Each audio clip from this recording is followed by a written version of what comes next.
After the family reunion, I checked my account and it was drained. My brother-in-law snorted and said we needed it more than you. Trembling, I reached for my bag and said, "Then you will not mind what is coming next." As they laughed, a loud bang shook the house. The door flew open and everything changed. My name is Joanna. I am 33 years old and a forensic accountant. Today I was supposed to be enjoying a simple holiday cookout. Instead, I was about to dismantle my entire family. Before I continue this story, let me know where you are watching from in the comments below. Hit like and subscribe if you have ever had to stand up to a family who underestimated your worth. Growing up in the affluent suburbs of Portland, Oregon, meant we had to maintain a flawless image at all times. My parents, William and Linda, built a sprawling estate that looked like it belonged on a luxury magazine cover. It was the 4th of July, and the afternoon sun beat down on their meticulously manicured lawn. The smell of expensive grilled steak and imported sunscreen hung heavy in the air. The backyard was a fortress of wealth, complete with a massive infinity pool and a fully stocked outdoor kitchen. I sat quietly on the periphery of the patio, nursing a glass of iced tea. As usual, I was merely an extra in the grand production of my family perfect life. The main character, as always, was my older sister Melanie. Melanie was 35 and the undisputed golden child of the household. She stood near the shallow end of the pool, wearing a designer sundress that probably cost more than my first car. She was laughing loudly, commanding the attention of every aunt, uncle, and family friend present. Whenever she spoke, my parents hung on her every word, as if she were delivering absolute wisdom. Her husband, Craig, stood nearby holding court with the men. Craig was 38 and the flashy chief executive officer of a local tech logistics startup. He wore a tailored linen shirt and an expensive watch that caught the sunlight every time he gestured.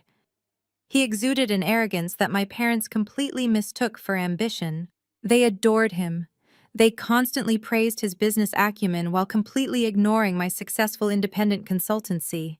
To my family, my work was just boring number crunching. They thought I was a simple bookkeeper who filed tax returns for small businesses. They had absolutely no idea what I really did. As a top-tier forensic accountant, I was contracted by private equity firms and the Internal Revenue Service to track offshore embezzlement and uncover corporate fraud. I spent my days hunting down dirty money and dismantling financial criminals. I preferred keeping my true success hidden. Being underestimated by my family was a professional advantage and a personal shield. I watched my mother Linda drift through the crowd carrying a silver tray of catered appetizers. She stopped by Melanie to fix a stray lock of hair, showering her with compliments about her glowing skin. When she finally passed my small table in the corner, she merely told me to sit up straight and asked why I had not worn something more festive and less gloomy. I just nodded and took another sip of my tea. Fighting back was never worth the exhaustion. Or so I thought. The upbeat summer music played softly from the outdoor speakers, blending with the loud chatter of dozens of guests. I pulled my phone from my purse to check the time. Just as the screen lit up, a high-priority encrypted alert from my bank flashed across the display. My stomach tightened immediately. It was a severe fraud notification from my secondary business account. This particular account was a remnant of an old family trust structure. Years ago, my parents had set it up with Melanie listed as an authorized secondary user. It was meant for college expenses back when we were younger. I had completely forgotten to untangle her name from the documentation when I broke away to start my own firm. It was an administrative oversight I was about to regret deeply. I tapped the secure notification and logged into my banking portal. The screen loaded, revealing a completed transaction that made my blood run completely cold. A massive wire transfer had been successfully initiated and cleared less than an hour ago. The amount was exactly $150,000. The recipient account belonged directly to Craig and his tech logistics company. I stared at the numbers on my screen, my mind racing to process the reality of what I was seeing. $150,000 was not a simple banking mistake. It was a deliberate and highly calculated theft. They had drained my account while standing right here in my parents' backyard. A wave of intense heat washed over me, replacing my initial shock with a sharp, focused clarity. For years I had swallowed their passive-aggressive comments. I had quietly accepted the unequal treatment. I had watched my parents happily fund Melanie's lavish lifestyle while I worked late nights to build my business from the ground up entirely on my own.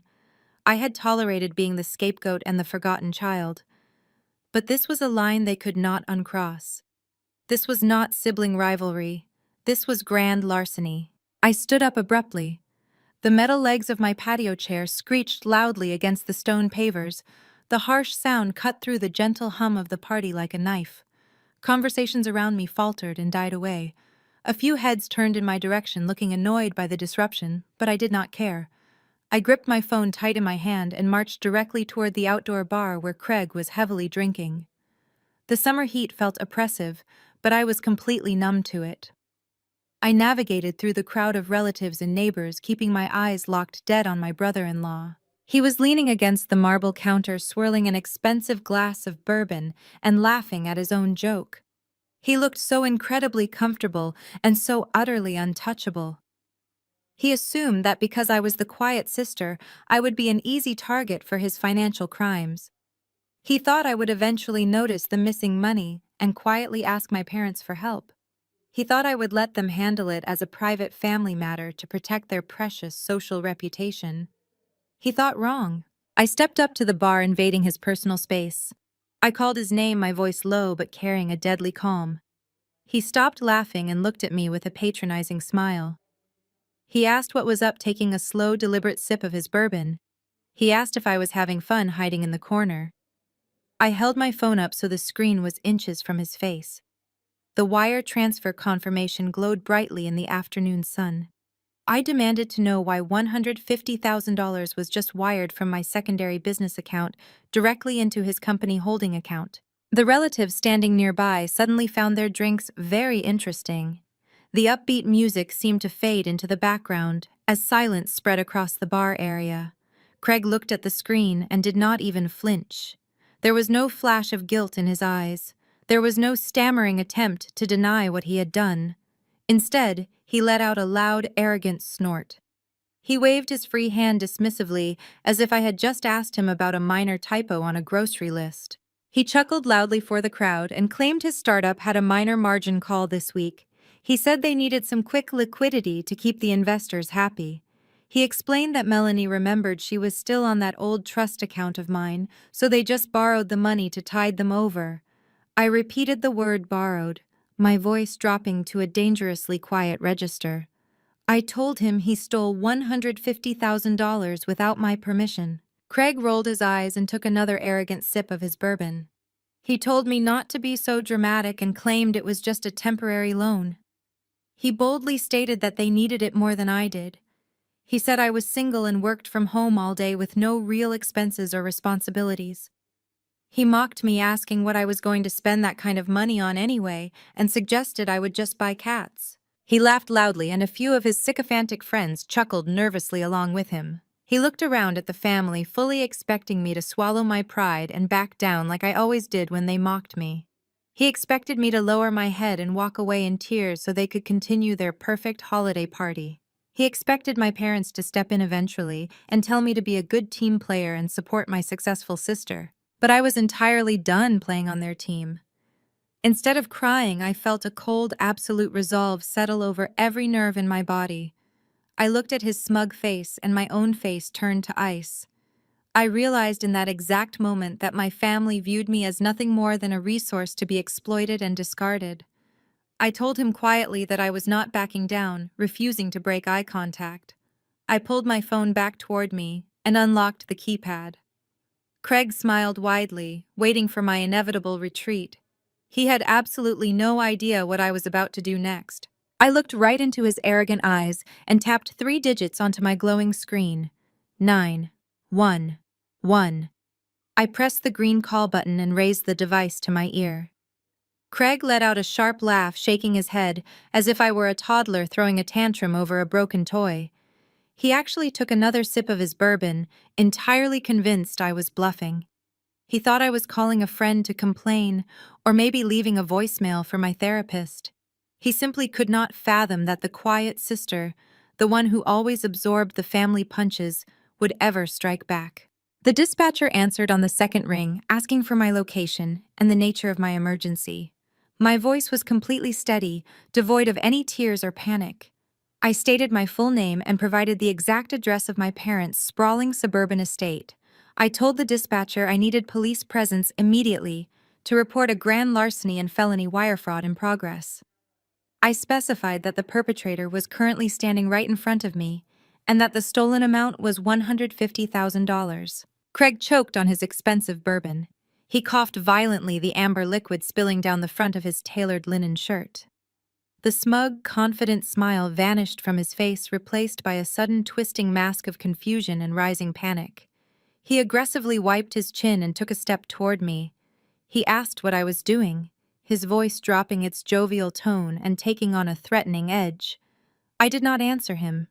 I ended the call with emergency services and immediately dialed a second number. This was a direct private line to the Elite Fraud Investigation Division at my banking institution.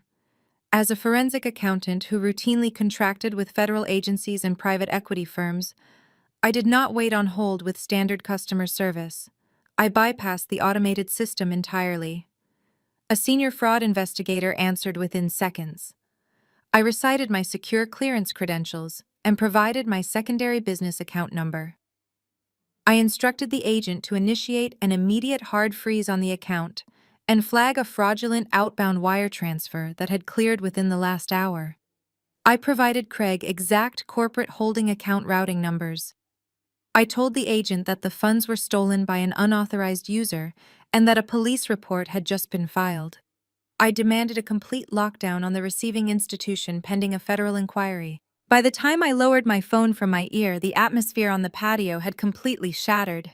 The upbeat summer music still played from the hidden garden speakers, but it was drowned out by the sudden explosive chaos of my family realizing that I was not playing a game. Melanie had been standing near the outdoor kitchen holding a porcelain plate of artisanal sliders. When my words finally registered in her mind, she let out a piercing theatrical shriek. Her hands flew to her face and the porcelain plate hit the stone pavers. It shattered instantly, sending food and shards of ceramic flying across my mother's pristine patio. Melanie began screaming at the top of her lungs, asking if I was completely insane.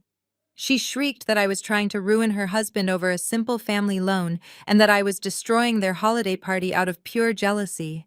My father, William, pushed his way through the stunned crowd of guests. His face was a deep shade of crimson, and the veins in his neck stood out prominently. He was a man used to absolute obedience. As a retired corporate executive, he expected his children to fall into line the moment he raised his voice. He stormed over to me, pointing a thick finger directly at my face. He demanded that I hang up the phone this instant. He yelled that this was a private family business matter and that we did not involve the authorities in our financial arrangements. He ordered me to call the police back and cancel the report before I humiliated the entire family in front of the neighbors. I stood my ground, looking at the man who had gladly written an $80,000 check for Melanie's wedding, but had told me I needed to figure out my own college tuition to build character. I told him the transaction was already flagged and the police were already dispatched. I stated calmly that grand larceny was not a family business matter. It was a felony. Before my father could yell again, my mother Linda rushed into the circle. She moved with a frantic, desperate energy, completely abandoning her carefully cultivated country club persona. She ignored the shattered plates on the ground and shoved past Craig. She lunged at me, grabbing my left arm with both of her hands. Her perfectly manicured acrylic nails dug viciously into my bare skin. Her grip was startlingly strong, fueled by the absolute terror of a public scandal. She pulled me close to her so her face was inches from mine. I could smell the Chardonnay on her breath as she hissed at me.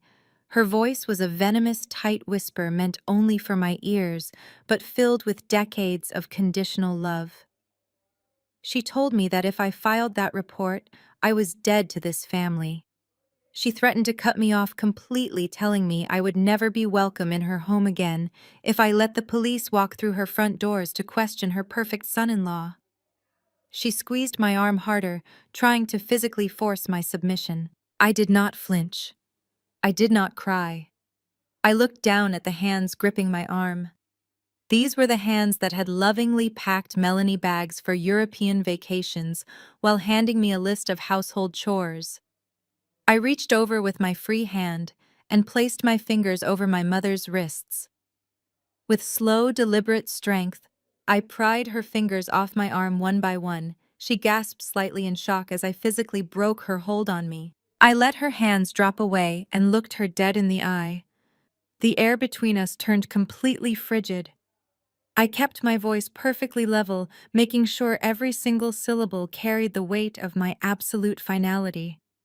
I told her I died to this family a long time ago. My mother stumbled back half a step as if the words had physically struck her. The absolute lack of emotion in my voice terrified her more than if I had screamed. She looked at William, her eyes wide and panicked, silently begging him to fix the situation. But William was staring at me, realizing that his old methods of intimidation were completely useless. The daughter they had conditioned to be the quiet, accommodating scapegoat had vanished. In her place stood a forensic auditor who dismantled financial criminals for a living. A heavy, awkward silence descended over the backyard. The guests stood frozen, gripping their drinks, unsure if they should leave or pretend nothing was happening. Craig stepped forward, trying to salvage his crumbling reality. He forced a nervous laugh, running a hand through his perfectly styled hair. He looked at William and Linda and tried to play the victim. He said I was just being hysterical and blowing a simple corporate bridge loan out of proportion. He promised he would write me a check right now to cover the balance, acting as if he had $150,000 sitting in his personal checking account. I knew for a fact he did not. His company was drowning, and his personal accounts were heavily overdrawn. He was lying to their faces to save his own skin. I did not bother to correct him. I did not need to argue with a man who was already caught in his own trap. I simply adjusted the strap of my purse on my shoulder and waited. The oppressive silence of the suburban neighborhood was suddenly pierced by a sound that made my mother let out a small, breathless sob. It started as a faint wail in the distance, cutting through the humid July air. Within seconds, the sound grew louder and more insistent. The high-pitched, alternating wail of police sirens echoed down the tree-lined street.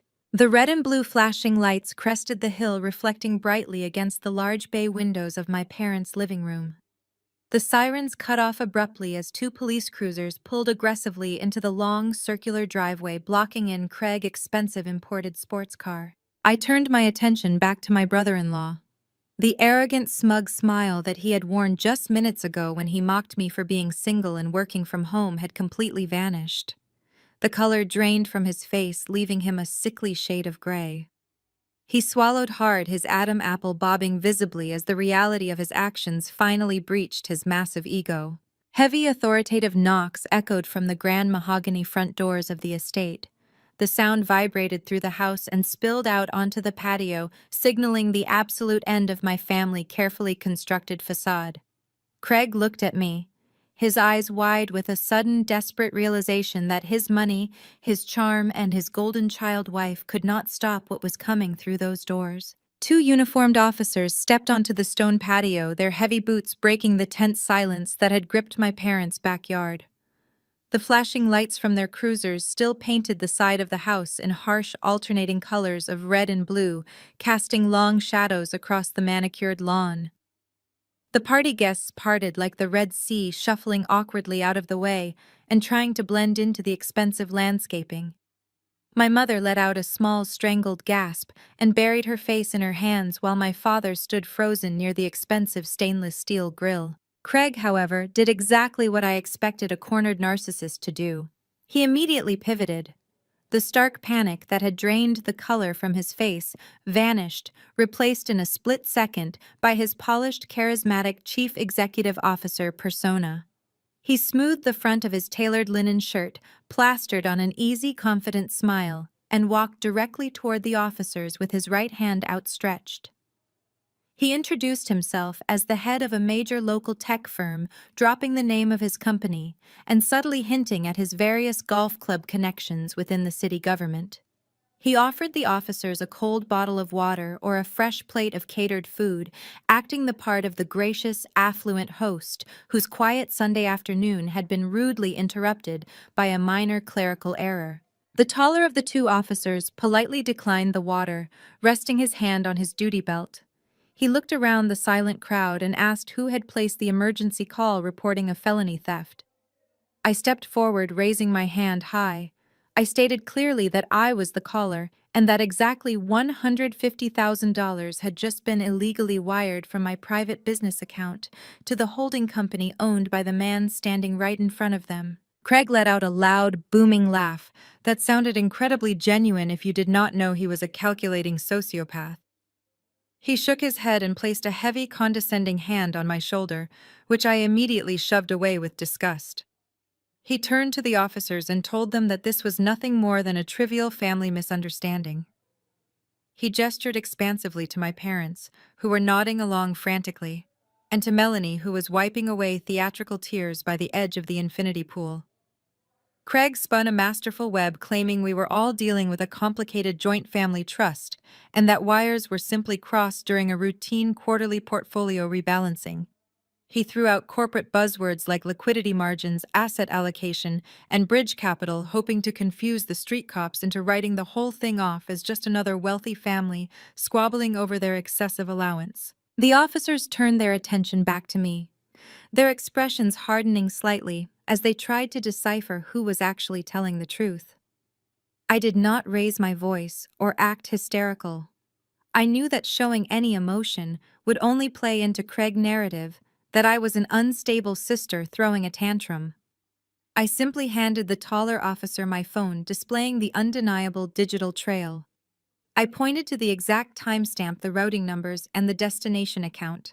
I explained that I was the sole proprietor of a forensic accounting firm and that those funds were strictly generated by my independent federal and corporate contracts. I made it absolutely clear that Craig had zero authorization to touch that money under any circumstances, and that this was a deliberate act of grand larceny. The officer nodded slowly, taking out a small black notepad. He asked for the specific account details and the origination of the banking structure. He looked me in the eye and asked if anyone else in the family had ever been granted access to the account at any point in time. That was when Craig played his ultimate trump card. He smiled, a predatory grin showing all his teeth, and pulled Melanie forward by her waist.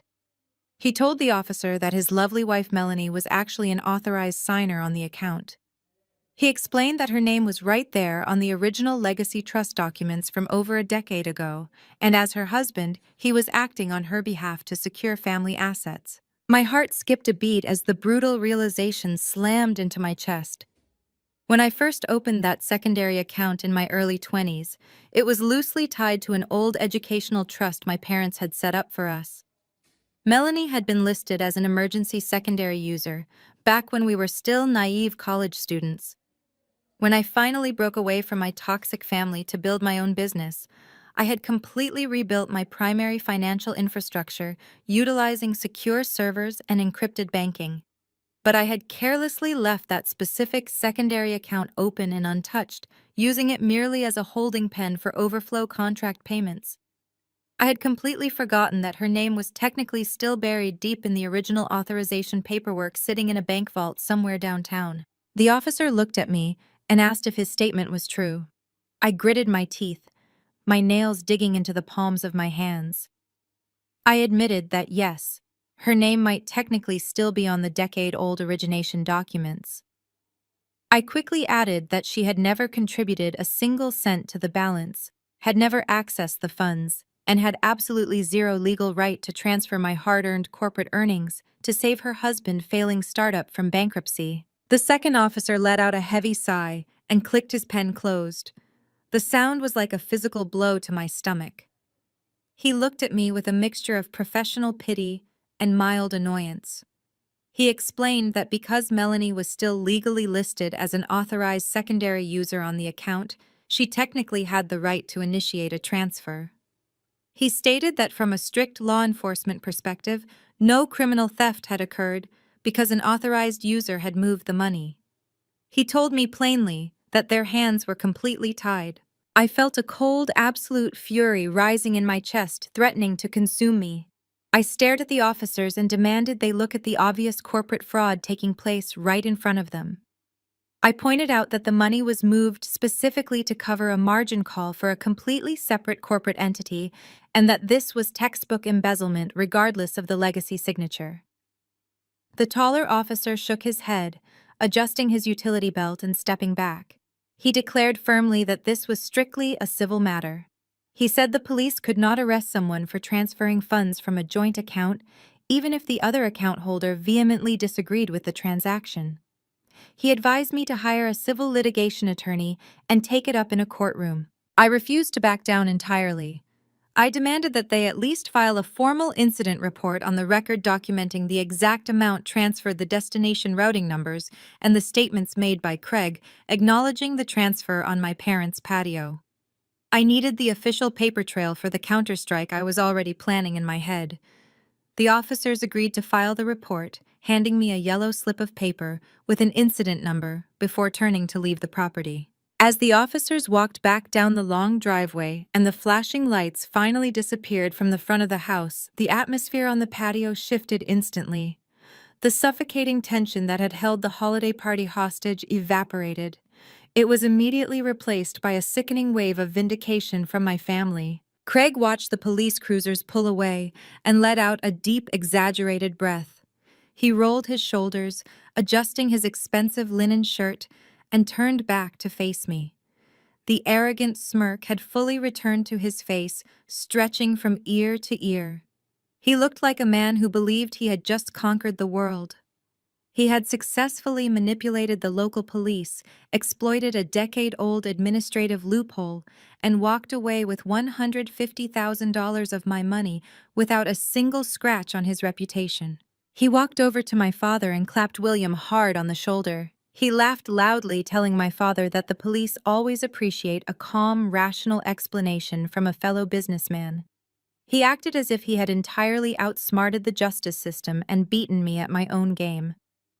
My father nodded in eager agreement, patting Craig on the back and offering him a fresh glass of premium bourbon to calm his nerves after my ridiculous stunt. Melanie rushed forward, throwing her arms around Craig's neck as if he were a war hero, returning from a grueling battle rather than a thief who just robbed her sister.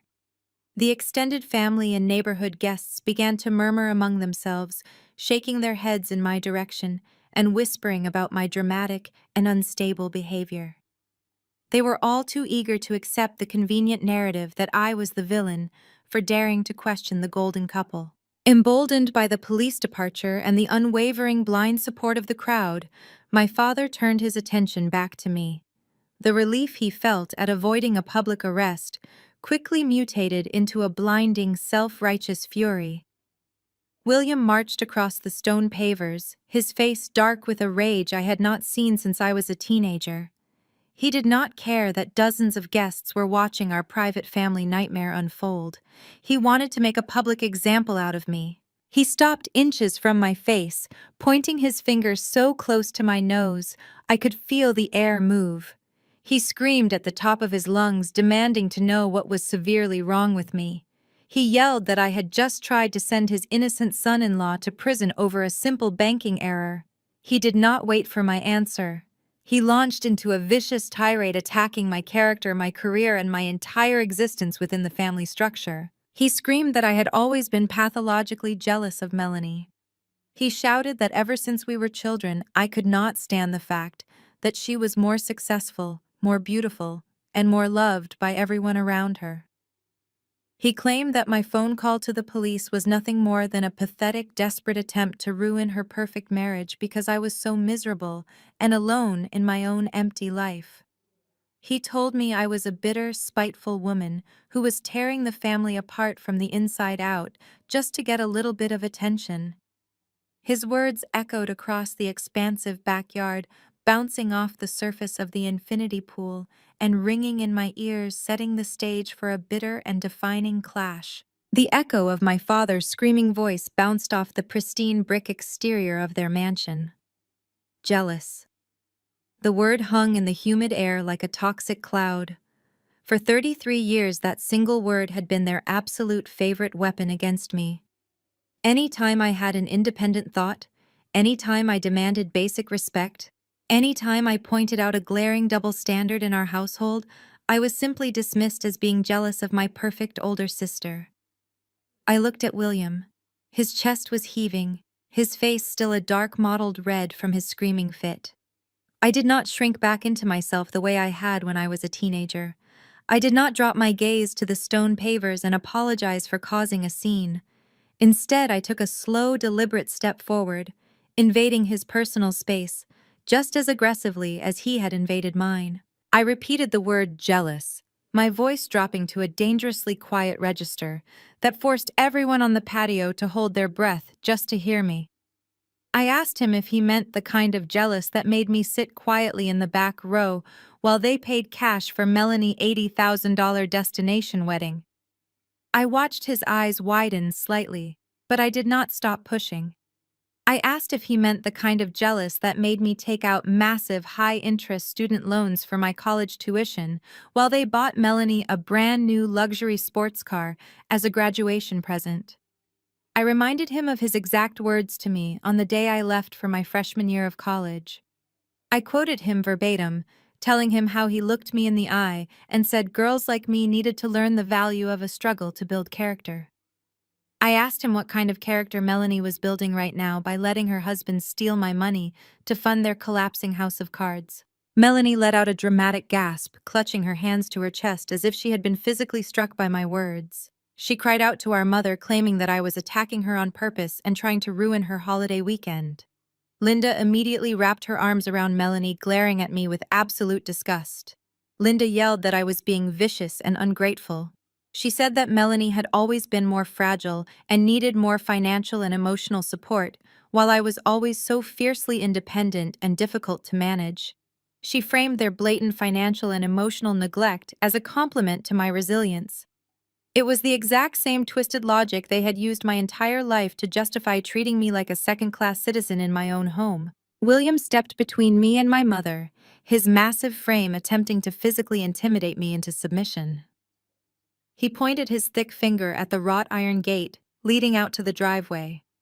He lowered his voice, projecting the cold corporate authority that had made him a ruthless executive during his career. He told me that this ridiculous temper tantrum was ending right here and right now. He laid out his final terms as if he were negotiating a hostile corporate takeover with a rival business. He demanded that I officially call the bank back and drop the civil suit I had just threatened. He told me I was going to stop harassing Craig and dragging his good name through the mud over a simple accounting error. He insisted that I act like a reasonable adult and wait for Craig to pay me back next quarter when his logistics company finalized its next round of venture capital funding. He said families give each other grace periods and that I was going to give my brother-in-law the grace he deserved.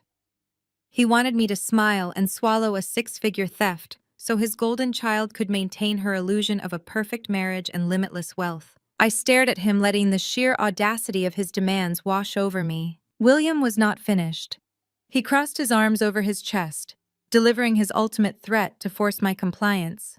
He told me that if I walked out of that gate and pursued this frivolous legal action, I would be completely written out of their will forever.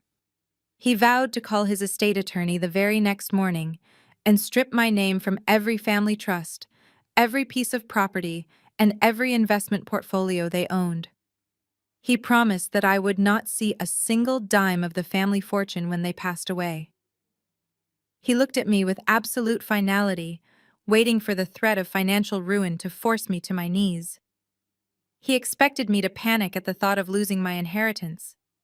He expected the fear of being truly cut off to break my resolve and force my silence. I looked from William to Linda and then to Melanie, who was peeking out from behind our mother's shoulder with a smug, triumphant little smile. She thought she had won. She thought my parents had just rescued her again and put me firmly back in my place. A sound bubbled up from the back of my throat. It was a sharp, humorless laugh that echoed unnaturally across the silent patio. It was not a laugh of hysteria or panic or defeat. It was a laugh of absolute, genuine amusement at their staggering ignorance. I laughed because they honestly believed their money was the most powerful force in the universe. I laughed because they thought the promise of some future inheritance could control a woman who had already built her own empire entirely in the shadows, away from their judging eyes. I turned away from my father and walked over to the small iron patio table where I had been sitting before this entire nightmare began. I picked up my leather purse and slipped the strap over my shoulder. I picked up my sunglasses and slid them onto my face, masking my eyes completely from their view. Every physical movement I made was slow, deliberate, and perfectly calm. I walked back toward the gate, pausing just a few feet away from where Craig stood. He was still holding his bourbon, his arrogant smirk firmly plastered on his face as he hid behind my parents' wealth. I looked directly at William and Linda, delivering my final promise to the people who had raised me. I told them to keep the inheritance. I kept my voice loud enough for every single party guest and eavesdropping neighbor to hear my parting words. I told my parents they were going to need every single penny of that trust fund to pay for his commissary account. Craig's smirk faltered for a fraction of a second. William opened his mouth to scream another insult, but I did not stay to listen to his rage. I turned my back on my biological family, pushed open the heavy wrought iron gate, and walked down the long circular driveway toward my car.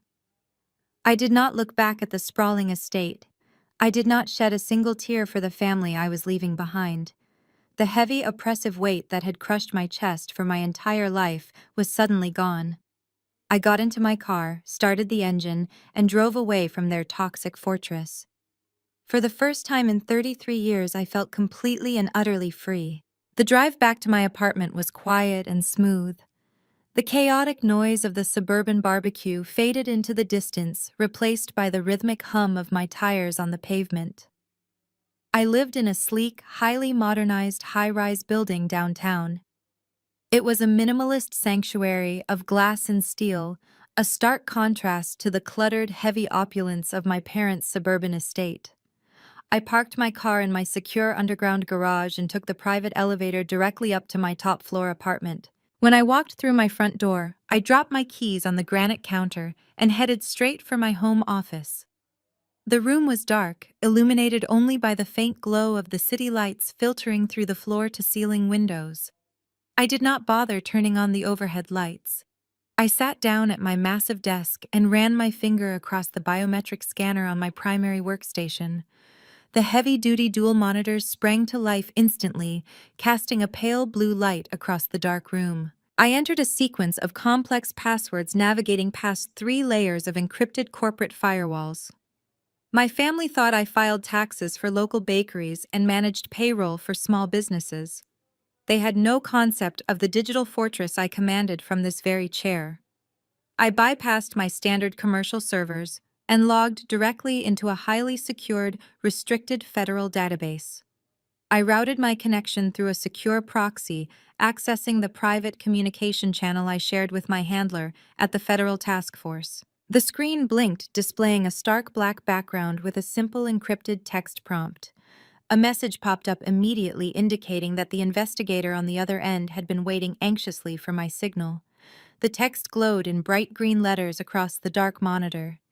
It was a single urgent question from the federal agent managing the massive corporate fraud case against my brother-in-law. Did he take the bait? I placed my hands on my mechanical keyboard, the soft clicking sound echoing in the silent apartment. I thought about Craig's arrogant smirk and my parents' blind devotion to a criminal. I thought about the $150,000 wire transfer sitting in his frozen holding account, permanently tying him directly to the offshore shell companies we had been tracking for 6 long months. By stealing my money, he had willingly handed us the smoking gun. I typed my response and hit the enter key, sealing his fate forever. Hook, line, and sinker. The morning sun pierced through the floor-to-ceiling windows of my downtown apartment, casting long, sharp shadows across my desk. I had barely slept, having spent the night deep within the secure federal databases, compiling the final digital threads of my brother-in-law criminal network. Despite the lack of sleep, I felt an intense electric clarity. The adrenaline from the patio confrontation had settled into a cold, iron resolve. I reached for my phone to check the time, expecting the usual quiet hum of Sunday morning emails. Instead, my screen was an absolute war zone. It was a solid wall of red notifications, missed calls, and frantic text alerts. While I was quietly securing federal warrants, Melanie and Craig had not wasted a single second. They had spent the night launching a vicious, highly coordinated smear campaign across every social media platform they could reach. I unlocked my phone and tapped on a notification. Melanie had posted a 10-minute video to her thousands of followers.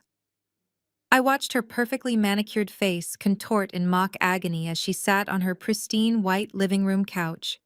Craig sat beside her, his hand resting protectively on her shoulder, playing the role of the steadfast, supportive husband to absolute perfection. Melanie looked directly into the camera, squeezing out artificial tears as she spun a masterful, breathtaking web of deceit.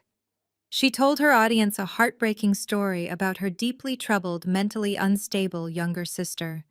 She painted a vivid picture of me as a bitter, jealous spinster who had spent her entire adult life resenting her older sister's success and happiness. According to the narrative Melanie wove, my independent accounting consultancy was entirely bankrupt.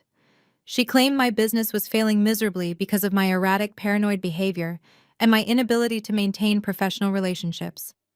She told her followers that I had shown up to our parents' beautiful 4th of July barbecue, demanding a massive financial handout to save my sinking company. When they had gently and lovingly refused to enable my supposed financial ruin, I had completely lost my mind. She claimed I fabricated a wild, delusional story about stolen funds and called the police in a fit of hysterical vengeance. Craig even chimed in toward the end of the video, using his polished, charismatic executive voice to express profound pity for my mental decline. He boldly stated that his booming tech logistics company was currently exploring aggressive legal options to protect its stellar reputation from my malicious extortion attempts. He looked straight into the camera and said they were praying I would finally get the psychiatric help I so desperately needed. It was a spectacular, calculated character assassination designed to completely discredit me before the truth of his embezzlement could ever see the light of day. He was trying to control the narrative, making sure that when the police report surfaced, everyone would view it as the ramblings of a lunatic rather than the evidence of a massive corporate fraud. The video had been shared hundreds of times within hours. The comments section was a cesspool of strangers offering their prayers for Melanie and condemning my toxic behavior. But the public comments were nothing compared to the direct assault on my personal phone. My extended family had been fully mobilized. They were the flying monkeys deployed by Melanie manufactured tears to do her dirty work and protect the family image. Text messages poured in from aunts, uncles, and cousins who had not bothered to speak to me in years. Aunt Martha sent a blistering paragraph accusing me of trying to destroy my sister's perfect marriage out of pure, unadulterated spite. She told me I was a disgrace to the family name and that my behavior was exactly why I was still single and alone at my age. My cousin David, a man who had borrowed money from my parents twice to fund his failed restaurant, called me a miserable parasite. He warned me that the entire extended family was cutting me off completely until I issued a public apology to Craig and begged for my parents' forgiveness. Even relatives I barely knew chimed in, demanding I drop my ridiculous accusations and stop humiliating William and Linda in front of their country club friends. They swallowed Melanie narrative without a single question or a moment of hesitation. They were so eager to believe that I was the broken, toxic burden they had always suspected me to be. They hurled insults about my childless home and my supposedly failed career, using every vulnerability I had ever shared in confidence as a weapon against me. They demanded I retract my police report immediately, threatening to show up at my apartment if I did not answer their calls. Any normal person would have cracked under the immense, suffocating pressure of an entire family turning against them. A younger version of myself might have frantically typed out paragraphs of desperate rebuttals. The old Joanna would have begged them to look at the bank statements, pleading for just one person to believe me over the golden child. The old Joanna would have posted a tearful counter video defending my sanity and my bank account, trying to clear my name in the court of public opinion. But that Joanna was gone. She had died on that patio the moment my mother threatened to disown me for reporting a felony. I did not engage. I did not type a single angry reply. I did not defend myself to people who were committed to misunderstanding me. Instead, I sat at my desk, took a slow sip of my black coffee, and methodically began blocking every single number that flashed across my screen. I blocked Aunt Martha. I blocked Cousin David. I blocked the neighbors who felt entitled to text their unwanted opinions. I went into my social media settings and locked down every profile, muting all notifications, and effectively rendering myself a digital ghost to anyone connected to my parents. I let the digital storm rage outside my fortress while I sat in absolute chilling silence. Every hateful message they sent was just more proof of how little I meant to them, making my ultimate goal that much easier to execute. Their blind loyalty to Craig Facade only proved that I owed them absolutely nothing. I turned my attention back to my secure servers, pushing the family drama out of my mind. I had real work to do. I opened the encrypted files containing the honeypot data Craig had so willingly stepped into. The $150,000 he had wired from my secondary account was currently frozen, but the digital footprint it left behind was a goldmine. Because he had transferred funds from a federally monitored tracking account directly into his corporate holding account, he had inadvertently connected his legitimate business front to the offshore shell companies I had been investigating. I spent the next 3 hours compiling the final layers of financial forensics, organizing the wire transfers, the fake vendor invoices, and the fabricated margin calls into a pristine, undeniable portfolio of evidence. The noise of their social media smear campaign meant absolutely nothing compared to the quiet, devastating power of hard federal data. Let them call me crazy on the internet. I was preparing to hand the federal government the exact coordinates of Craig's hidden offshore empire. The sharp, piercing buzz of my apartment intercom broke my intense focus just as the clock struck noon. I pressed the button on my desk console. The front desk concierge announced that a legal courier was waiting downstairs with a high-priority certified delivery requiring my direct physical signature. I instructed the concierge to send the courier up to my floor. A few moments later, I opened my heavy oak front door to find a man in a crisp uniform holding an oversized, heavy manila envelope. I signed the digital pad, feeling a strange sense of anticipation. I took the thick package and locked my door. I walked back to my kitchen counter, grabbed a letter opener, and sliced the heavy cardstock envelope open. Inside was a massive stack of legal documents, bearing the embossed gold letterhead of Portland's most ruthless and expensive corporate law firm. It was a brutal, aggressively worded cease and desist order. Craig attorneys were officially threatening to bury me under a mountain of defamation, libel, and tortious interference lawsuits if I did not immediately retract my police report and issue a formal signed public apology to his tech company. The legal document accused me of attempting to extort a successful enterprise and warned that they would seek emergency injunctions to seize my business assets and ruin my professional reputation permanently if I spoke another word about the wire transfer. I read through the threatening legalese, feeling a cold smile slowly spread across my face. Craig was trying to use his high-priced lawyers to bully me into silence. He thought a stack of expensive paper would terrify the quiet accountant into dropping the case. He truly believed he was the smartest person in the room. He had no idea that sending this threat using his corporate legal counsel just provided me with the final piece of evidence I needed to prove he was using company resources to cover up a personal felony. I folded the cease and desist letter carefully and placed it right on top of my evidence file. The soft green glow of the encrypted confirmation message illuminated the dark office, casting long shadows across the polished hardwood floor. I stared at the words for a long moment, letting the absolute finality of the trap sink into my bones. Hook, line, and sinker. I closed the secure terminal powered down the workstation and walked away from the desk.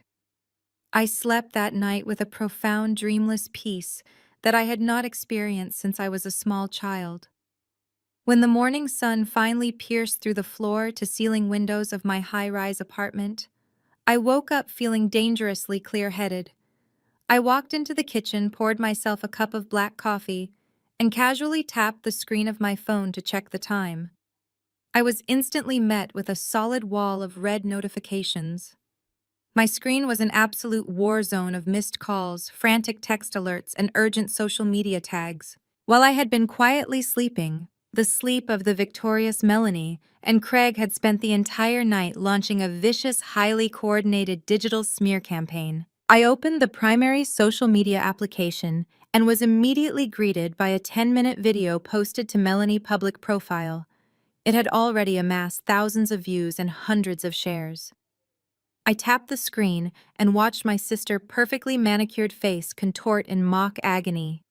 She sat on her pristine white living room couch, wearing a soft, oversized cashmere sweater designed to make her look small, vulnerable, and deeply exhausted. Craig sat closely beside her, his arm wrapped tightly around her shoulders, playing the role of the steadfast, supportive husband to absolute perfection. Melanie looked directly into the camera lens, squeezing out artificial tears as she spun a masterful, breathtaking web of deceit. She spoke in a trembling whisper, telling her captivated audience a heartbreaking story about her deeply troubled, mentally unstable younger sister. She painted a vivid, relentless picture of me as a bitter, jealous spinster who had spent her entire adult life resenting her older sister's success and happiness. According to the narrative Melanie wove for her followers, my independent accounting consultancy was entirely bankrupt. She claimed my business was failing miserably because of my erratic, paranoid behavior and my inability to maintain basic professional relationships. She told the camera that I had shown up to our parents' beautiful holiday party completely broke and demanding a massive financial handout to save my sinking company. When they had gently and lovingly refused to enable my financial ruin, I had completely lost my mind. She claimed I fabricated a wild, delusional story about stolen funds and called the police in a fit of hysterical vengeance.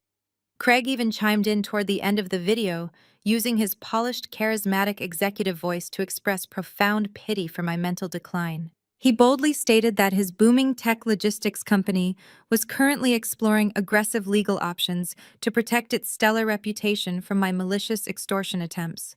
He looked straight into the camera and said they were praying I would finally get the psychiatric help I so desperately needed. It was a spectacular, calculated character assassination designed to completely discredit me before the truth of his embezzlement could ever see the light of day. He was frantically trying to control the narrative, making sure that when the police report eventually surfaced, everyone would view it as the sad ramblings of a lunatic rather than the concrete evidence of a massive corporate fraud. The comment section beneath the video was a toxic cesspool of strangers offering their heartfelt prayers for Melanie and viciously condemning my supposed behavior. They praised Craig for his patience and vilified me for trying to tear apart a beautiful family. But the public comments were nothing compared to the direct assault on my personal phone. My extended family had been fully mobilized overnight. They were the flying monkeys deployed by Melanie, manufactured tears to do her dirty work and protect the fragile family image at all costs. Text messages poured in from aunts, uncles, and cousins who had not bothered to speak to me in years. Aunt Martha sent a blistering, massive block of text, accusing me of trying to destroy my sister's perfect marriage out of pure, unadulterated spite. She told me I was a disgrace to the family name, and that my unhinged behavior was exactly why I was still single and alone at my age. My cousin David, a man who had borrowed money from my parents twice to fund his failed restaurant ventures, called me a miserable parasite. He warned me that the entire extended family was cutting me off completely until I issued a public apology to Craig and begged for my parents' forgiveness on my hands and knees. Even relatives I barely knew chimed in demanding I drop my ridiculous accusations and stop humiliating William and Linda in front of their wealthy friends. They swallowed Melanie narrative without a single question or a moment of hesitation. They were so eager to believe that I was the broken, toxic burden they had always suspected me to be. They hurled insults about my childless home and my supposedly failed career, using every vulnerability I had ever shared in confidence as a weapon to break my spirit. They demanded I retract my police report immediately, threatening to show up at my apartment and force me to apologize if I did not answer their endless calls. They operated exactly how a narcissistic family system operates, circling the wagons to protect the golden child, while brutally sacrificing the scapegoat on the altar of public opinion. Any normal person would have cracked under the immense suffocating pressure of an entire family turning against them in a coordinated mob. A younger version of myself might have frantically typed out paragraphs of desperate rebuttals defending my sanity and my bank accounts. The old Joanna would have begged them to look at the bank statements, pleading for just one person in the family to believe me over the golden child. The old Joanna would have posted a tearful counter video, trying to clear my name in the vicious court of public opinion. But I did not engage. I did not type a single angry reply. I did not defend myself to people who were fundamentally committed to misunderstanding me. I sat at my kitchen counter taking slow measured sips of my coffee and clinically read through the hateful messages. I analyzed their vitriol with the same cold emotional detachment I used when auditing a corrupted corporate ledger. I felt absolutely no urge to reply. Their blind loyalty to Craig Facade only proved that I owed them nothing. I set my coffee mug down and methodically began blocking every single number that flashed across my screen. I blocked Aunt Martha. I blocked Cousin David. I blocked the neighborhood friends who felt entitled to text their unwanted opinions. I went into my social media settings and locked down every profile, muting all notifications, and effectively rendering myself a digital ghost to anyone connected to my parents. I let the digital storm rage outside my fortress while I sat in absolute chilling silence. I finished my coffee, showered, and dressed in a sharp-tailored suit. I left my apartment and drove to my actual physical office located in the heart of the financial district. My family thought I balanced ledgers for local florists and suburban dental practices out of a cramped home office. They had no idea that I occupied a corner suite in a premium high-rise surrounded by a dedicated team of junior analysts and legal clerks. I walked past my receptionist offering a polite morning greeting and stepped into my private office, closing the heavy glass door behind me. I sat down at my expansive desk and continued preparing my strategic counterstrike. I ignored the dying echoes of my family's smear campaign and focused entirely on the hard, irrefutable data. I compiled the digital trails, the routing numbers, the time-stamped wire transfers, and the formal police report into a pristine, organized physical file. I was building a guillotine out of paperwork, and every false statement Melanie made online only sharpened the blade. I was deep into reviewing a secondary set of offshore banking records when the soft buzz of my desk intercom broke the intense silence of my office. My receptionist voice came through the speaker, sounding slightly confused. She announced that a specialized legal courier had just arrived at the front desk and was demanding to deliver a package to me directly. She noted that the courier refused to leave the package with the front desk and insisted on acquiring my personal physical signature. I pressed the intercom button and calmly instructed her to send the courier back to my office. A few moments later, a man in a crisp, dark uniform stepped through my glass door, carrying a heavy, oversized manila envelope. His expression was stern and strictly professional.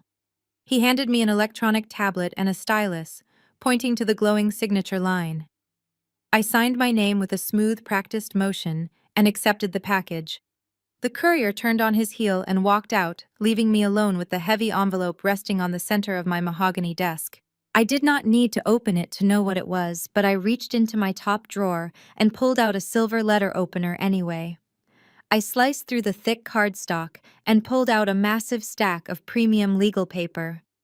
The documents bore the embossed gold letterhead of Portland's most ruthless, expensive, and aggressive corporate law firm. It was exactly what I had been waiting for. I unfolded the thick stack of paper and began to read.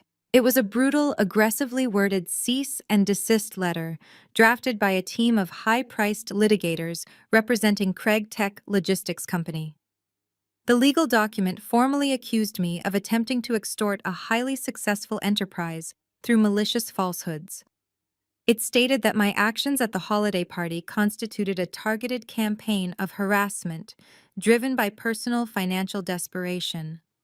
The letter warned that if I did not immediately retract my police report, drop all civil claims, and issue a formal signed public apology to Craig and his board of directors, they would unleash the full weight of their legal department upon me. They threatened to bury me under a mountain of defamation, libel, and tortious interference lawsuits. They promised to seek emergency legal injunctions to seize my business assets, freeze my personal accounts, and ruin my professional reputation permanently if I spoke another word about the wire transfer. The language was designed to intimidate, to crush the spirit of a civilian with the overwhelming, terrifying threat of endless corporate litigation. It was the ultimate bullying tactic from a man who believed his stolen money made him untouchable. I read through the final page detailing the millions of dollars in damages they intended to seek, and a slow, cold smile spread across my face. The coffee shop I chose for our meeting was a bustling, independent roaster situated right in the center of the downtown financial district. It was an environment composed entirely of exposed brick-polished concrete floors and the constant grinding hiss of commercial espresso machines. I arrived 20 minutes early and selected a small, circular table tucked into the far back corner, offering a clear, unobstructed view of the heavy glass entrance doors. I sat perfectly still, with a plain black coffee resting untouched in front of me, my leather briefcase sitting heavily on the chair directly to my right. This was my territory. It was miles away from the manicured lawns, the country club gossip, and the suffocating suburban fortress of my parents' estate. Here, among the sharp suits and the rapid-fire pace of corporate workers, their usual tactics of intimidation held absolutely no power. My parents walked through the front doors exactly 7 minutes late. It was a classic calculated power play that my father William had utilized in corporate boardrooms for 4 decades. He believed that making people wait established dominance before a single word was ever spoken. He wore a pair of impeccably tailored golf slacks and a crisp navy blue polo shirt, projecting the relaxed, unbothered image of a man whose weekend had not been completely derailed by a major family crisis. My mother, Linda, walked half a step behind him, clutching her expensive designer handbag tightly against her stomach like a physical shield. Her face was expertly set in a rigid mask of stern maternal disappointment, a look she had been practicing and perfecting since I was a teenager. They scanned the crowded room, spotted me in the dark corner, and immediately made their way over, navigating the narrow aisles with an air of absolute entitlement. They did not look like concerned parents arriving to mend a traumatic rupture with their youngest daughter. They looked exactly like victorious generals arriving to accept an unconditional surrender from a defeated enemy. William slid into the wooden chair opposite me while Linda took the seat to his left. Neither of them offered a greeting or a simple hello. William merely laced his thick fingers together, rested his forearms on the surface of the small table, and looked at me with an expression of profound, heavy pity. He started the conversation by telling me he was genuinely glad I had finally come to my senses and requested this meeting. He casually mentioned the cease and desist letter that had been delivered to my office, assuming that the heavy-handed legal threat from Craig high-priced corporate attorneys had done its intended job and terrified me into submission.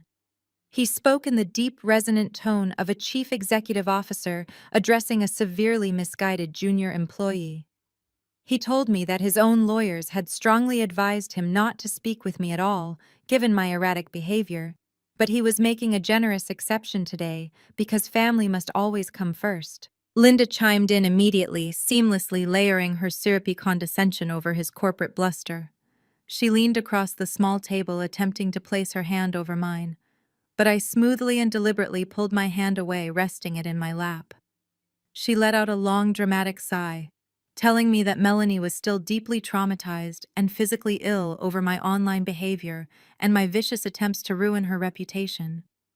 She mentioned the coordinated social media campaign, spinning it as a necessary act of tough love from an extended family, that was only trying to guide me back to the light. Linda told me that despite my horrific actions, Melanie possessed a beautiful, forgiving heart and was willing to move past this unfortunate episode if I simply did the right thing and issued a heartfelt, public apology.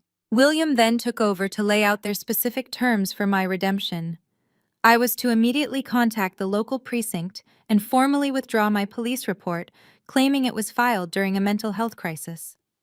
I was to contact Craig legal team to sign a comprehensive non-disclosure agreement, binding me to permanent silence regarding the $150,000 wire transfer. I was to completely drop my frivolous civil claims and publicly retract any negative statements I had made about his incredibly successful logistics company. In exchange for my complete capitulation, they would generously halt the process of writing me out of the family will, and perhaps allow me to attend Thanksgiving dinner on a probationary basis. I sat there in total silence, letting their staggering arrogance fill the small space between us. I did not interrupt them. I did not raise my voice or defend my sanity against their ridiculous accusations. I just listened to my father lecture me on the true meaning of loyalty, while my mother lectured me on the concept of grace. I watched them confidently build their magnificent glittering house of cards higher and higher, completely unaware that the foundation had already been entirely washed away. When William finally finished his practiced monologue, he leaned back against the wooden chair, crossing his arms over his chest, and waited for my response. He fully expected tears. He expected a frantic, desperate plea for their forgiveness. He expected me to beg for my place back in the family hierarchy, acknowledging that I was the broken, defective daughter they always claimed I was. I reached over to the empty chair beside me and unclasped the heavy brass buckle of my leather briefcase. I did not pull out the intimidating cease and desist letter they thought had broken me. I did not pull out a drafted apology to my sister.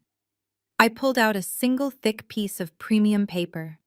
It was a certified public record printed with razor-sharp black ink and bearing the raised official seal of the county clerk office.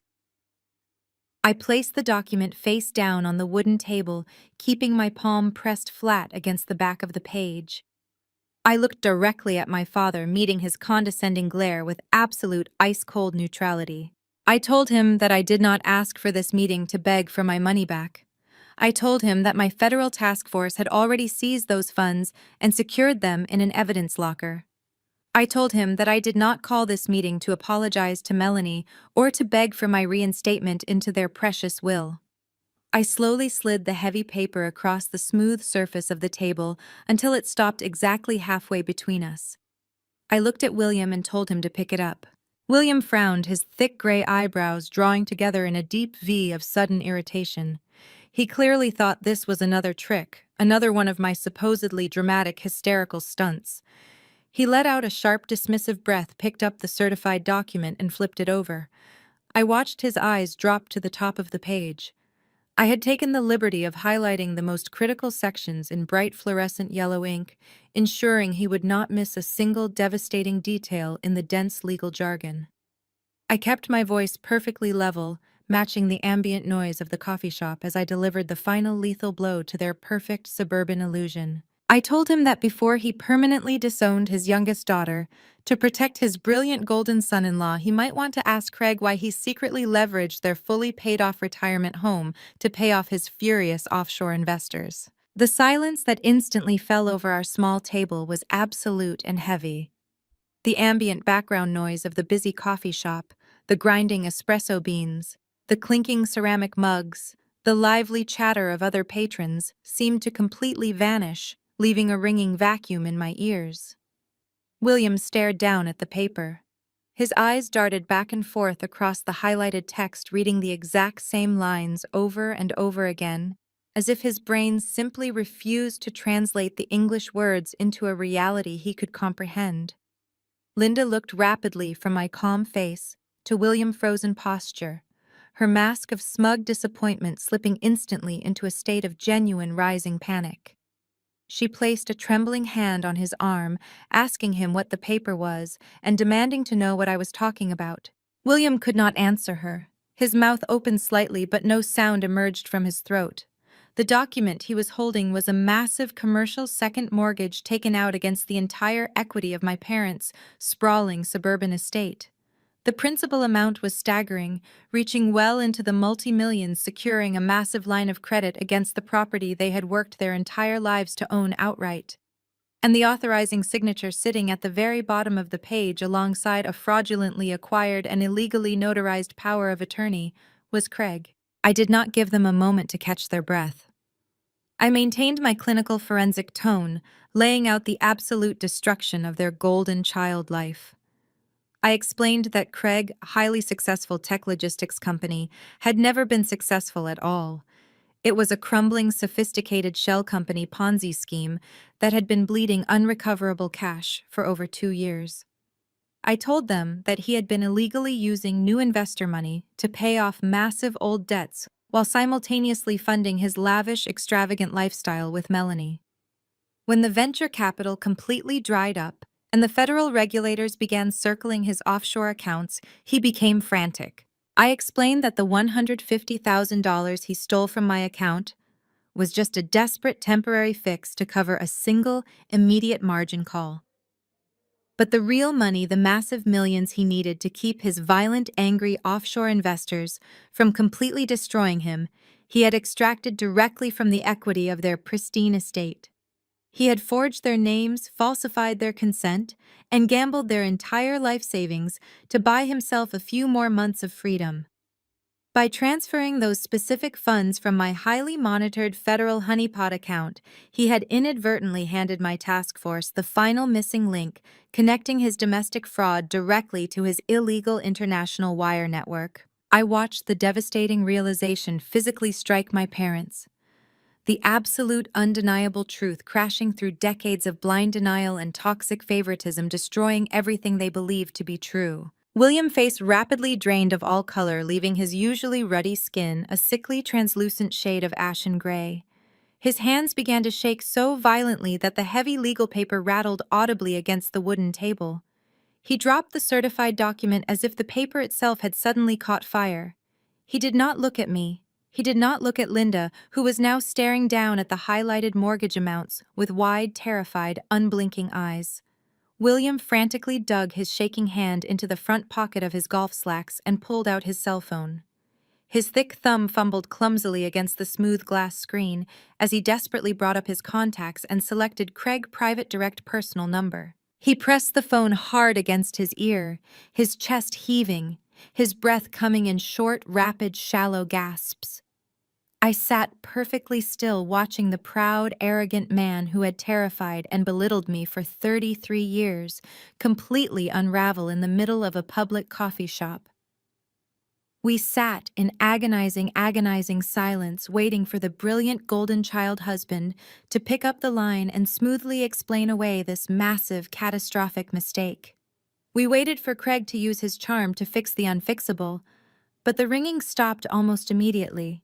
William pulled the phone slowly away from his ear, his eyes widening with absolute sheer bottomless terror as a cold, recorded automated voice echoed loudly from the small speaker, announcing that the number you have dialed is no longer in service. William slammed his phone down on the coffee shop table with such force that the ceramic mugs rattled against the wood. The cold, automated voice indicating a disconnected number still echoed in his mind, mocking his unwavering faith in his son-in-law. He looked at the printed public record lying between us, and then at Linda, whose face was frozen in a mask of absolute sheer horror. Without uttering another word to me, William grabbed his wife by the arm, leaving his lukewarm coffee and the devastating legal document behind. They did not demand an explanation from me. They did not ask how I had bypassed privacy firewalls to find the commercial mortgage records. They simply fled the coffee shop, desperate to find the one man who could tell them this was all a terrible, hysterical misunderstanding. I sat quietly in the back corner of the roaster and watched through the large glass windows as they practically ran to their luxury sedan. They were speeding toward Craig downtown corporate headquarters, racing to construct a barrier of denial before the reality of their total financial ruin could fully set in. The drive to the tech logistics firm took less than 20 minutes, but for William and Linda, It must have felt like an eternity suspended over a terrifying pitch-black abyss. They burst through the double-glass doors of the executive suite, bypassing the polished reception desk entirely. They ignored the frantic protests of the young administrative assistant and pushed their way directly into Craig's expansive corner office. Craig was standing by his massive floor-to-ceiling window overlooking the city, holding a sleek silver tablet and dictating an email to an associate. He spun around, a flash of genuine dark irritation crossing his handsome features at the sudden, unannounced intrusion. But the moment he registered his in-laws' pale, terrified faces, the irritation vanished completely. He seamlessly slipped into his practiced role as the steady, reliable, and endlessly successful patriarch of the family. William did not bother with the usual country club pleasantries. His voice shook with a potent mixture of raw terror and lingering anger as he demanded to know exactly what was happening with their retirement estate. He explained the certified document I had presented at the coffee shop, his words tumbling out in a breathless, frantic rush. He told Craig about the multi-million-dollar second mortgage, the supposedly forged signatures, and the horrifying implication that their entire paid-off property had been secretly leveraged without their consent. Linda stood right beside him, clutching her designer handbag against her chest like a physical shield. She stared at Craig, waiting for him to laugh, to dismiss the absurd accusation, to assure them both that her vindictive, jealous spinster daughter was simply playing another cruel, elaborate trick to ruin their happiness. For a fraction of a second, the charismatic facade cracked. A heavy muscle jumped in Craig's tight jaw, and his eyes darted nervously toward his closed laptop sitting on the expansive mahogany desk.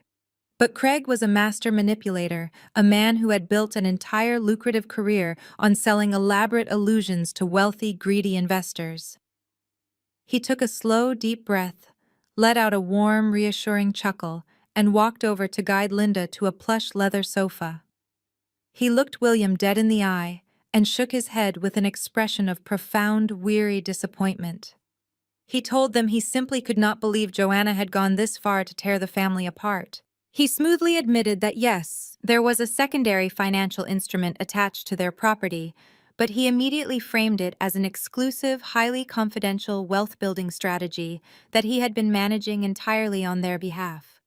He used dizzying, sophisticated corporate jargon, throwing around complex terms like bridge loans, temporary liquidity leveraging, and aggressively managed yield portfolios. Craig placed a heavy, comforting hand on William's shoulder and explained that the international tech logistics market was experiencing an unprecedented temporary cash flow bottleneck due to global supply chain restructuring. He claimed he had used the dormant equity in their estate as a short-term, completely secure commercial bridge loan to secure a massive, highly lucrative overseas contract. He lowered his voice to a conspiratorial whisper, treating William like an equal partner in a billionaire genius game. He promised them that this specific financial maneuver was designed to guarantee them a staggering 20% return on their investment within the very next fiscal quarter. He spun a masterful, hypnotic tale of extreme wealth, assuring them that he was only trying to quietly double their retirement fund so they could live out their golden years in absolute luxury without ever having to worry about taxes or market volatility again. As for the forged signatures, Craig did not miss a single beat. He reminded William of a thick stack of routine corporate tax documents he had asked him to sign in a hurry during a family barbecue several months ago. He claimed the bridging authorization had been included in that stack, a simple administrative oversight that he had meant to discuss with them but had forgotten in the fast-paced chaos of securing their massive financial return. He then masterfully shifted the focus right back to me. He shook his head sadly, telling them that Joanna must have illegally hacked into his corporate servers, wildly misinterpreted complex financial structures, and weaponized the stolen data out of pure, unadulterated jealousy over Melanie's perfect life. He told William that small-time bookkeepers simply do not understand high-level capital leveraging, and that my panic was the result of profound financial ignorance combined with a desperate need for attention. William and Linda soaked up the magnificent lie like parched earth absorbing rain. It was infinitely easier for them to swallow Craig's fabricated story of a brilliant high-yield investment strategy than to face the catastrophic reality that their golden son-in-law had stolen their home out from under them. They desperately needed to believe that they were the savvy beneficiaries of a financial masterstroke, not the gullible, ruined victims of a ruthless con artist. The tension visibly drained from Linda's rigid shoulders. She let out a shaky breath of relief, reaching out to squeeze Craig's hand, and tearfully apologizing for ever doubting his intentions for even a second. William's chest puffed out again, his arrogant, aggressive posture returning in full force. He eagerly embraced the delusion. He loudly condemned my actions, declaring that my vicious attempt to frame Craig was the final absolute straw. Standing in that polished office surrounded by the glossy illusion of Craig's corporate success, William and Linda officially doubled down on their allegiance. They promised Craig that they would completely and permanently cut me out of their lives. They vowed to remove my name from the family trust entirely before the week was over, and assured him they would fully support whatever aggressive legal actions his company needed to take against me to protect his stellar reputation. They left the executive office a few minutes later, their fragile reality temporarily restored, completely blind to the fact that they had just thanked the very man who had destroyed them. The moment the heavy glass door clicked shut behind his in-laws, the temperature in the room seemed to plummet to freezing. Craig stood perfectly still, listening to their retreating footsteps echo down the corridor. As the sound faded, his polished, confident smile dissolved into a grimace of pure, suffocating panic. The color completely drained from his face, and a cold, clammy sweat broke out across his forehead. He rushed over to the heavy oak doors and quickly flipped the deadbolt, locking himself safely inside. His hands were shaking so violently he could barely open the lid of his secure workstation. He dropped heavily into his leather executive chair and frantically typed in his encrypted passwords to access his primary offshore banking portals. He needed to move the remaining leveraged funds immediately. He needed to hide the stolen cash before my federal task force could trace the routing numbers back to his hidden shell companies in the Cayman Islands. He hit the enter key and waited for the familiar green dashboards of his hidden wealth to load across the screen. Instead, the monitor flashed bright, blinding red. A stark, hostile system error message filled the display, indicating that absolute access to the requested international routing numbers had been denied. Craig's heart hammered against his ribs like a trapped bird. He slammed his fist against the mahogany desk, minimizing the window, and opening a secondary private portal linking directly to his secure broker in Geneva. Again the screen glowed an unforgiving, bloody red. Every single account, every hidden ledger, every stash of stolen money was completely locked out. Raw desperation clawed at his throat. He grabbed his encrypted satellite phone, completely abandoning his disconnected personal line, and hastily dialed his overseas financial broker. He pressed the receiver hard against his ear, his breathing ragged and shallow as he listened to the international connection ring. He paced behind his desk, preparing to demand an immediate manual override, ready to scream at whatever junior associate dared to freeze his massive assets. But no human voice answered the frantic call. Instead, a chilling automated message echoed through the speaker in a crisp, heavily accented tone. The voice calmly informed him that the requested financial portfolios were currently inaccessible due to an ongoing international compliance hold, and all related assets had been permanently frozen under the direct absolute authority of federal financial regulators. The heavy cardstock of the cease and desist letter felt completely weightless against the massive mountain of federal documentation I had already compiled. Craig truly believed he had me backed into a corner. He thought his aggressive, high-priced legal posturing would force me to retreat into the shadows, just like my parents had always forced me to do. But his intimidation tactics were not finished. A soft chime from my secure encrypted email terminal drew my attention away from the physical documents on my desk. I opened the message and found a highly sensitive communication from the chief financial officer of a mid-sized manufacturing firm, one of my longest-standing public clients. The executive email was carefully worded and thick with corporate politeness, but the underlying message was unmistakably clear. He was reaching out to inquire about sudden alarming rumors regarding my professional integrity. He mentioned hearing quiet, persistent whispers circulating through the downtown business network, suggesting that my consultancy was currently under active investigation for profound financial instability and erratic, unethical behavior. I sat back in my leather executive chair and watched as two more similar emails populated my inbox within the hour. Craig was rapidly escalating his attack, moving far beyond the emotional manipulation of our family and directly targeting my professional livelihood. He was utilizing his extensive country club connections and his polished corporate network to subtly poison the well. He was making strategic phone calls to local executives he golfed with, planting seeds of doubt and masking his malicious sabotage as genuine concern for the local business community. I could easily picture him standing in his corner office, wearing a custom-tailored suit, shaking his head in mock sorrow as he warned my clients about my supposed mental breakdown.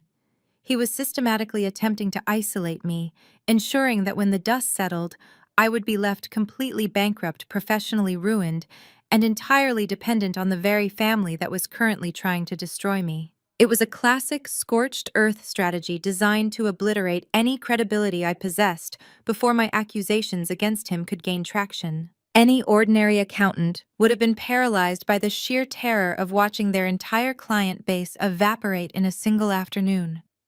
A struggling, independent bookkeeper would have been frantically drafting defense statements, returning phone calls in a panic, and begging clients not to terminate their contracts. But sitting in my quiet, secure corner office, I remained entirely unfazed. In fact, I felt a deep, profound sense of amusement bubbling up in my chest. Craig was exhausting his resources and burning his precious social capital to destroy a ghost. He fundamentally misunderstood the entire nature of my existence. He believed the carefully constructed narrative my mother had peddled for years, the pathetic story of the quiet, unremarkable daughter running a mediocre, struggling accounting firm. He thought my small roster of local businesses was the absolute limit of my professional capacity. The reality was something Craig could not possibly comprehend, because his staggering arrogance blinded him to anyone operating outside his own inflated ego. My small public consultancy was nothing more than a convenient, low-profile front.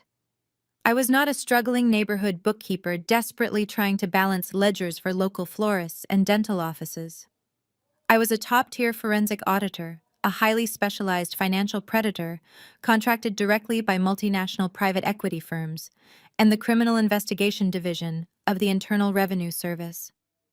My actual job, the covert work that funded my high-rise apartment and my secure server arrays, involved tearing apart the complex digital architecture of international money laundering rings. I spent my days hunting down missing billions, tracing phantom assets through the Cayman Islands, slicing through Swiss bank secrecy layers, and unmasking high-net-worth corporate criminals. Craig thought he was outsmarting a suburban amateur, while he was actually attempting to play a rigged game against the house. I turned my attention back to the primary monitor, pulling up the deeply buried architecture of his so-called successful enterprise. Craig Tech Logistics Company was a spectacular, shimmering facade. To the outside world, to his wealthy friends, and to my easily impressed parents, he was a visionary executive pioneering the future of global supply chain management. But the financial autopsies I had been quietly running for the federal task force revealed a completely different, terrifying reality. His company was a hollow, crumbling shell, entirely devoid of actual profitable operations. He was running an aggressive, highly sophisticated Ponzi scheme. He was constantly funneling new investor capital to pay off furious early backers, all while skimming massive percentages off the top to fund the lavish, extravagant lifestyle that kept Melanie perfectly draped in cashmere and diamonds. He was generating fabricated vendor invoices and producing forged margin calls to hide the massive gaping holes in his balance sheets. The entire structure was built on quicksand, and the ground had started shifting violently months ago. He had been desperate, absolutely starving for untraceable liquidity to cover a massive incoming margin call that threatened to expose his entire shadow operation. That blinding desperation led him to make the most catastrophic mistake of his entire miserable life. When he accessed my secondary bank account to steal the $150,000, he believed he was taking money from a weak, defenseless sister-in-law who would be too intimidated by the family dynamics to ever fight back. He thought it was clean, untethered cash that he could quickly wash through his corporate accounts. He had no idea that the account he breached was a highly monitored digital honeypot. The money he transferred was not my personal savings. It was a pool of specialized, trackable federal bait funds intentionally seeded into that account weeks prior as part of my ongoing covert investigation into his business practices. I had deliberately left the digital backdoor open, creating a vulnerability that his arrogant entitlement simply could not resist. The federal funds were tagged with specific alphanumeric identifiers that trigger automated reporting the absolute second they are routed through international clearinghouses. When Craig initiated the wire transfer taking the bait and moving those specific funds directly into his corporate holding accounts, he did exactly what I needed him to do. He inadvertently provided the ultimate missing link. The digital footprint embedded in those federal funds allowed my forensic software to map the exact trajectory of his illegal money movement in real time. The tracking data instantly illuminated the previously hidden pathways, connecting his legitimate domestic front company directly to his illegal offshore wire network in Cyprus and the British Virgin Islands. Furthermore, by using stolen personal funds to float his corporate debts, he had officially commingled his assets, completely piercing the corporate veil and making himself personally liable for the entire federal collapse. He had literally handed the federal government the cryptographic keys to his own jail cell. Every frantic move Craig was making, now the defamatory social media videos, the vicious family text messages, the aggressive corporate cease and desist letter, the insidious whispers to my public clients, they were all utterly meaningless.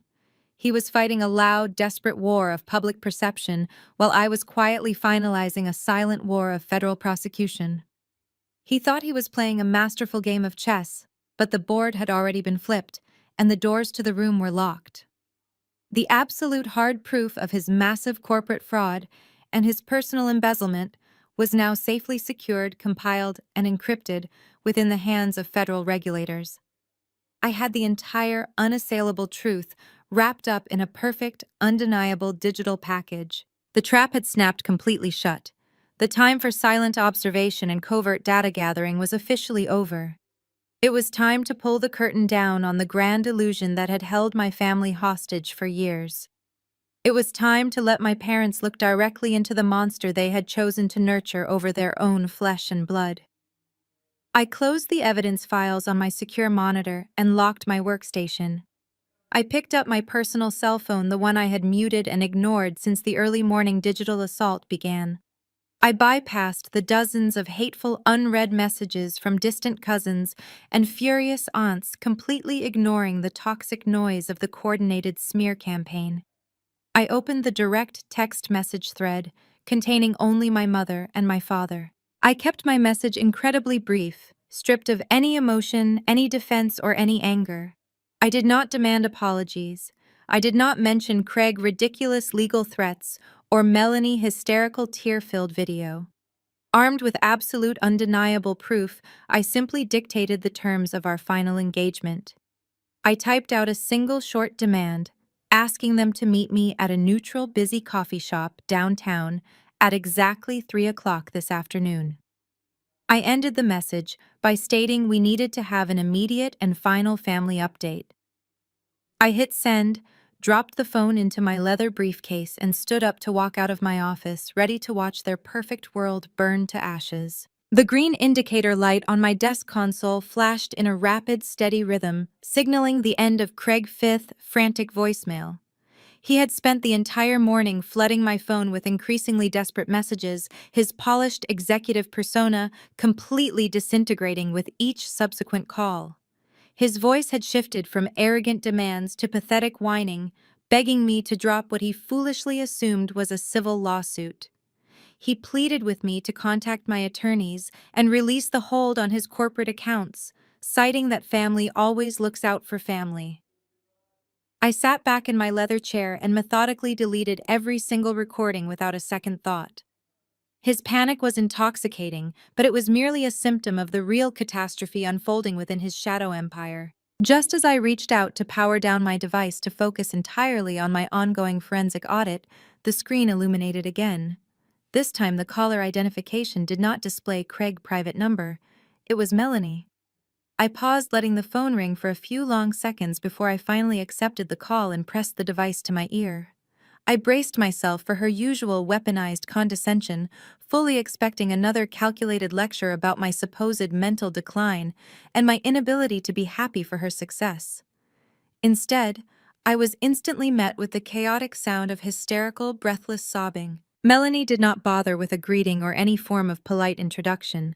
She launched immediately into a vicious, ear-piercing tirade, her voice cracking violently under the immense weight of genuine blinding panic.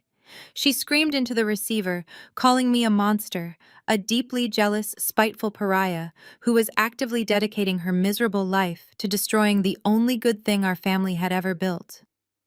Through her manic, jagged tears, she finally revealed the source of her sudden, absolute terror. My parents had just received an aggressive certified delinquency notice directly from their primary banking institution. Craig had missed the massive monthly payment on the secret second mortgage he had fraudulently taken out against their pristine retirement estate. The lenders were not playing games. They were officially threatening immediate foreclosure procedures and demanding immediate restitution. Melanie shrieked that my frivolous, vindictive lawsuit was the sole reason Craig's corporate accounts were temporarily frozen. She completely bought into whatever intricate, comforting lie her husband had spun for her that morning. She was fiercely convinced that my imaginary civil litigation had single-handedly tied up his vast fortune, preventing him from making the bridge loan payments he had promised our parents. She demanded that I call my cheap lawyers, drop the fake extortion case, and release her husband money immediately so they could fix this minor banking error. She yelled that I was tearing my parents' health apart and that she would never ever forgive me for putting them through this stress. I sat perfectly still, listening to her hyperventilate, feeling absolutely nothing but a profound, chilling clarity. I did not interrupt her. I let her exhaust her manic energy until her screams dissolved into a series of wet, ragged gasps. When the line finally fell relatively quiet, I spoke. My voice was perfectly flat, entirely devoid of any sisterly sympathy, any defensive anger, or any emotional inflection whatsoever. I told Melanie that she was vastly overestimating my personal legal power. I explained, speaking slowly and deliberately, as if addressing a particularly stubborn and deeply confused child, that a private citizen filing a standard civil defamation suit cannot instantly freeze international corporate assets. I told her that civil courts take months just to schedule a preliminary hearing, let alone authorize the total seizure of multi-million-dollar logistics accounts. I let the absolute silence hang heavy over the cellular connection for a long, devastating second before delivering the cold, undeniable truth. I informed my older sister that the only entity on Earth with the operational power to instantaneously lock down offshore accounts, halt international wire transfers across multiple jurisdictions, and completely freeze a multinational logistics company overnight is the federal government. I told her that Craig was not dealing with a jealous sister or a bitter local accountant. He was dealing directly with the severe, uncompromising authority of the United States Department of Justice and the Criminal Investigation Division of the Internal Revenue Service. The truth was simply too massive, too utterly devastating for Melanie to process. Her entire existence, her core identity was entirely wrapped up in being the wealthy, untouchable wife of a visionary tech executive. Acknowledging the factual reality of my words meant acknowledging that her perfect husband was a ruthless criminal, and her entire glittering life was an elaborate parasitic fraud. Faced with the total destruction of her reality, she chose the familiar, comforting embrace of delusion. She completely rejected the facts. Melanie let out a harsh, jagged laugh, a sound that bordered on genuine clinical madness. She called me a pathological liar, insisting that my deep-seated jealousy had finally driven me completely insane. She screamed that Craig was a brilliant, respected executive who was currently orchestrating a multi-million-dollar global corporate expansion. She insisted that the federal government would never target a legitimate massive enterprise like his logistics firm. She vowed with absolute venom in her voice that she and my parents would never speak to me again, that I was completely dead to them, and that Craig would eventually crush me into the dirt in a court of law. Then she slammed the phone down, abruptly severing the connection and retreating back into her fragile, crumbling bubble. I placed my phone face down on the polished mahogany desk, knowing exactly what would transpire next. Craig was hopelessly cornered, bleeding unrecoverable cash by the hour, and completely losing control of his carefully curated public narrative. A rational, intelligent man would hire a defense attorney, pack his bags, and prepare for the inevitable federal indictment. But a malignant narcissist drowning in his own profound hubris always doubles down on the illusion. Craig needed to project an image of absolute, unwavering financial invincibility. He desperately needed to prove to his restless, angry investors, his terrified wife, and his deeply suspicious in-laws that he was completely untouched by any imaginary crisis. Within 48 hours, the rumors began quietly circulating through the downtown business network, confirming my exact predictions. Craig was liquidating whatever minor personal assets he could still legally access, draining secondary credit lines to fund a spectacular, obscenely extravagant event. He booked the grand ballroom at the city's most exclusive luxury hotel, publicly announcing a massive milestone company expansion gala. It was a desperate, manic smokescreen, a glittering facade designed to blind everyone with free-flowing imported champagne, expensive gourmet catering, and loud, confident declarations of future exponential profits. He was literally throwing $1 million party on the deck of a rapidly sinking ship, attempting to deafen the sound of the rushing water with a string quartet. I monitored the gala preparations from the quiet, highly secure confines of my office, tracking the desperate, erratic expenditures through his rapidly evaporating credit lines. He was burning through cash he did not possess to impress people who would abandon him the second the handcuffs clicked around his wrists. A week later, my front receptionist walked into my office, holding a thick, premium black envelope adorned with heavy, silver embossed lettering. I took the envelope and sliced it open with my letter opener, pulling out a heavy cardstock VIP invitation to Craig Grand Expansion Gala. It was directly addressed to me, a blatant, pathetic display of his unyielding arrogance. He wanted to show me that he was still the king of the world, regardless of my petty accusations. But the real prize was tucked neatly inside the thick, silver-lined envelope. A small, expensive piece of custom stationery fluttered out and landed squarely on my desk. It was a handwritten note from Melanie. The dark ink was pressed so deeply into the heavy paper that I could trace the furious, vindictive energy in every single loop and line. She dared me to attend the event. She wrote that it was finally time for me to step out of my miserable little apartment and see what real, undeniable success actually looked like. She stated that I needed to witness firsthand the empire her husband had built so I could finally understand how pathetic my jealous lies truly were.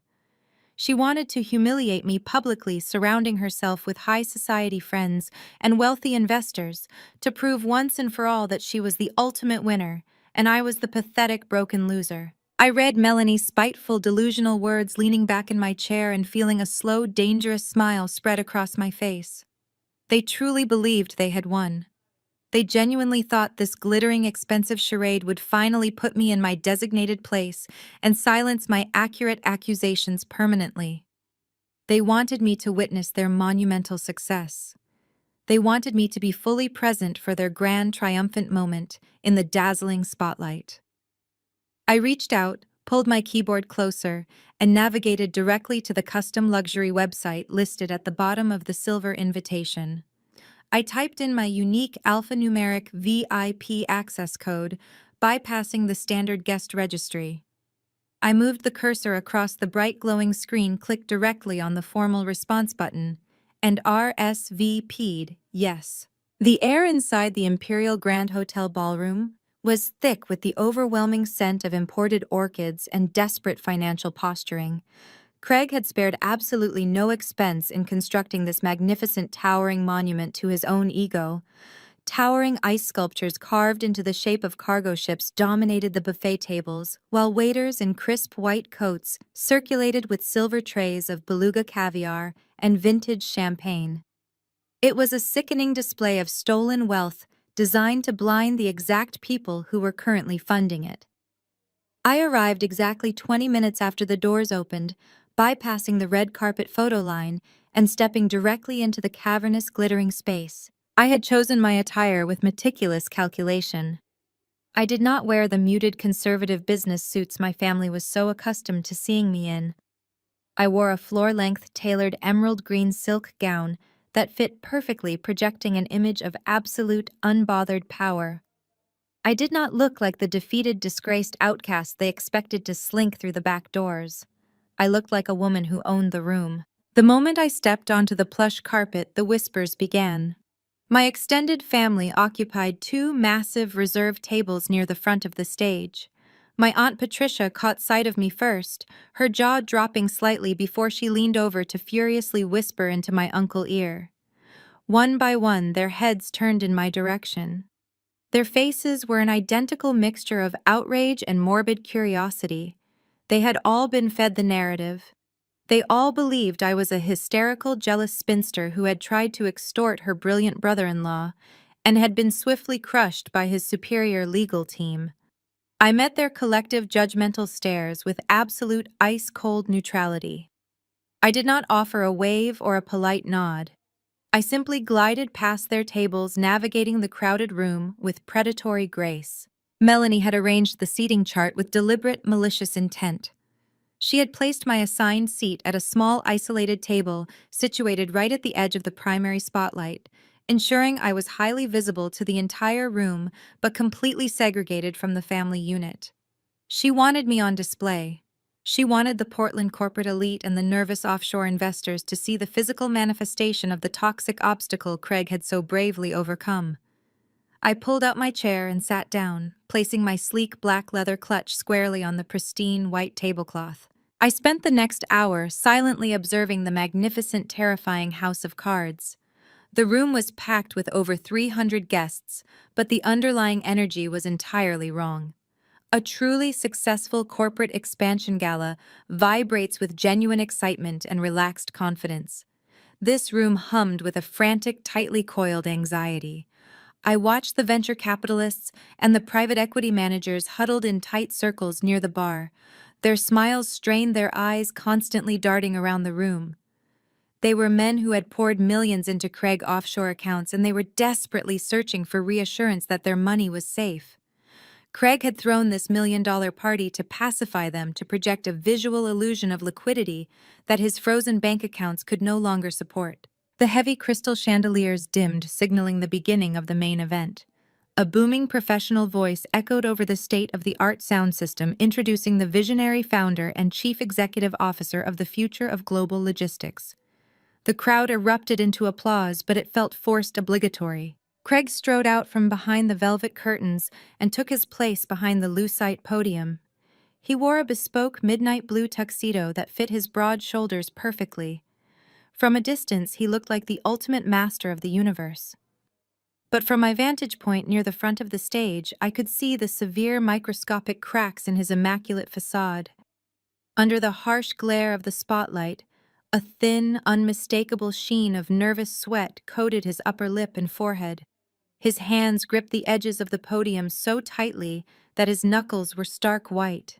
He was a man actively bleeding out, pretending he did not notice the massive pool of red forming at his feet. He leaned into the microphone and delivered a sweeping, practiced monologue. He spoke of exponential quarterly growth, global supply chain dominance, and the aggressive acquisition of new international territories. He threw out massive fabricated revenue projections and promised his investors that the minor temporary banking delays they might have recently experienced were simply the growing pains of a company expanding too rapidly for traditional financial institutions to handle. It was a masterful hypnotic performance designed to soothe the terrified egos of the men who funded his life. Then he pivoted. His voice dropped an octave, taking on a deeply serious, intimate tone. He shifted the focus of his speech from corporate strategy to the concept of absolute unwavering family loyalty. He gestured grandly toward the front tables, where William and Linda sat beaming with profound unearned pride.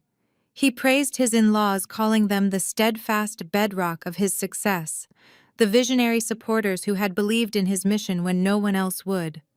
He publicly thanked them for their recent massive capital injection, failing to mention that he had acquired it by illegally leveraging their fully paid-off home behind their backs. William puffed out his chest, clapping loudly, while Linda dabbed at her eyes with a lace handkerchief, soaking up the public validation they so desperately craved. But Craig was not finished. He tightened his grip on the microphone, his charismatic smile twisting into a sharp, predatory sneer.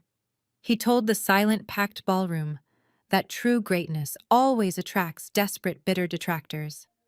He spoke of navigating through vicious corporate sabotage and overcoming toxic, jealous obstacles that attempt to tear down what others have worked so hard to build. As he delivered the line, he slowly turned his head and locked his eyes directly on me. The spotlight seemed to shift, catching the emerald silk of my gown. The entire ballroom followed his gaze. 300 corporate executives, wealthy investors, and hostile family members turned to stare at the isolated woman sitting alone at the edge of the stage.